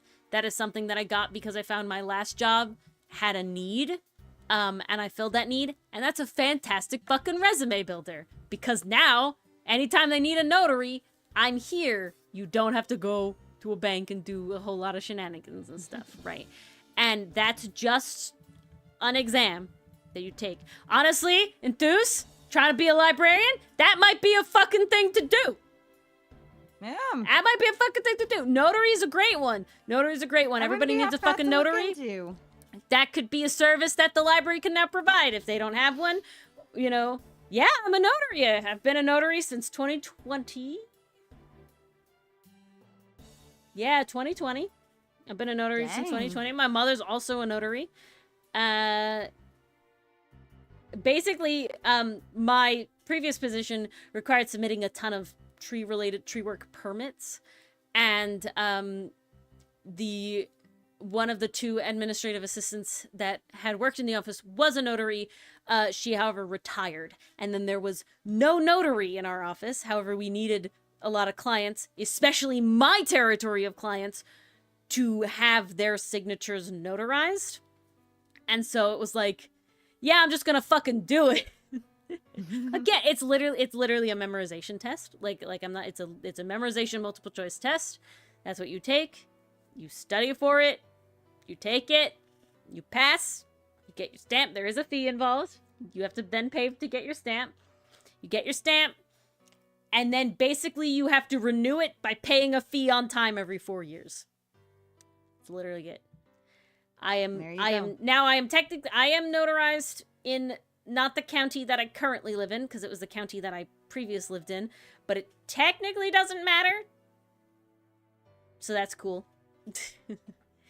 You learn about it when you talk about being a notary. It does matter if you're in a different state, but it doesn't really matter if you're in a different county. Because the county now depends on where the thing ends up being stored, but that's not important. So it works. But again, it's a very, I will say, relatively enthused. If you are good at taking memorizational tests, it is a lot of these certifications are incredibly easy to get if you spend some time to study. Nearly every library has a book you can take out to study past exams. Like I said, my mom's a senior clerk typist. She took that test many times because you have to keep taking, you have to take it again and again a lot of times to get new jobs. Like, you have to update it every certain time. Oh, I've seen those. See, in high school, we had to have our, like, permission slips to go abroad for tour choir had to be notarized. So yeah, they learned early.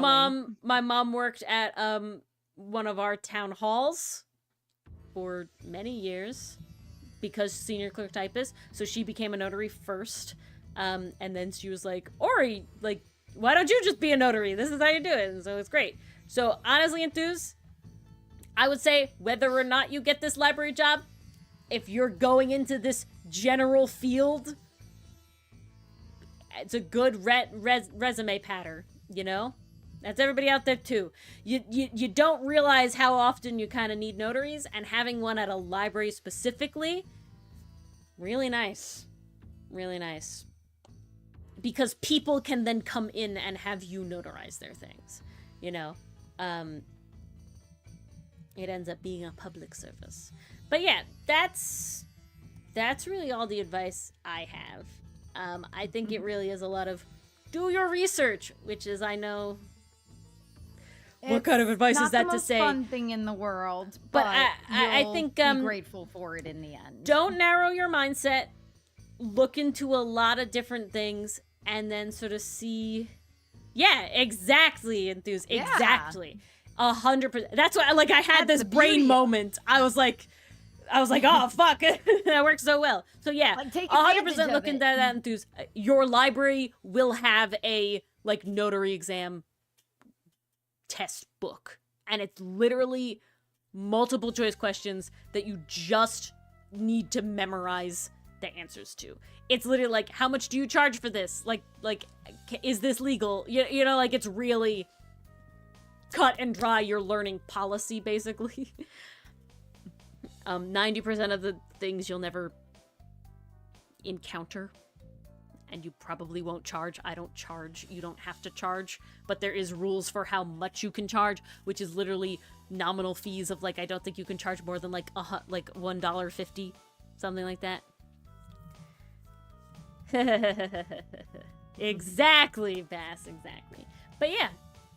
So, thank you all for coming. I know I didn't technically draw anything new on the Animatic, informative, but I think we had a good time. Got something out of it. There is a crime or no crime tomorrow if you remind Dylan, guys. He has a very good crime or no crime. If you remind him tomorrow at the start of stream. Crime or no crime in so long. At the start of stream, remind Dylan to crime or no crime if you want to hear it, all right? All right? And glad you enjoyed, Allie. Yeah. Thank you all for coming. And we'll see you all tomorrow. Well, not Allie, sadly. But we'll see everybody else tomorrow. And Allie's got to finish Ace Attorney. Yes! Finish it. Catch up. And I look forward to seeing everybody's or Decora. Mustard, whichever one you prefer. All right. I didn't even do the ending. But good night, everybody. Yeah, it comes tomorrow.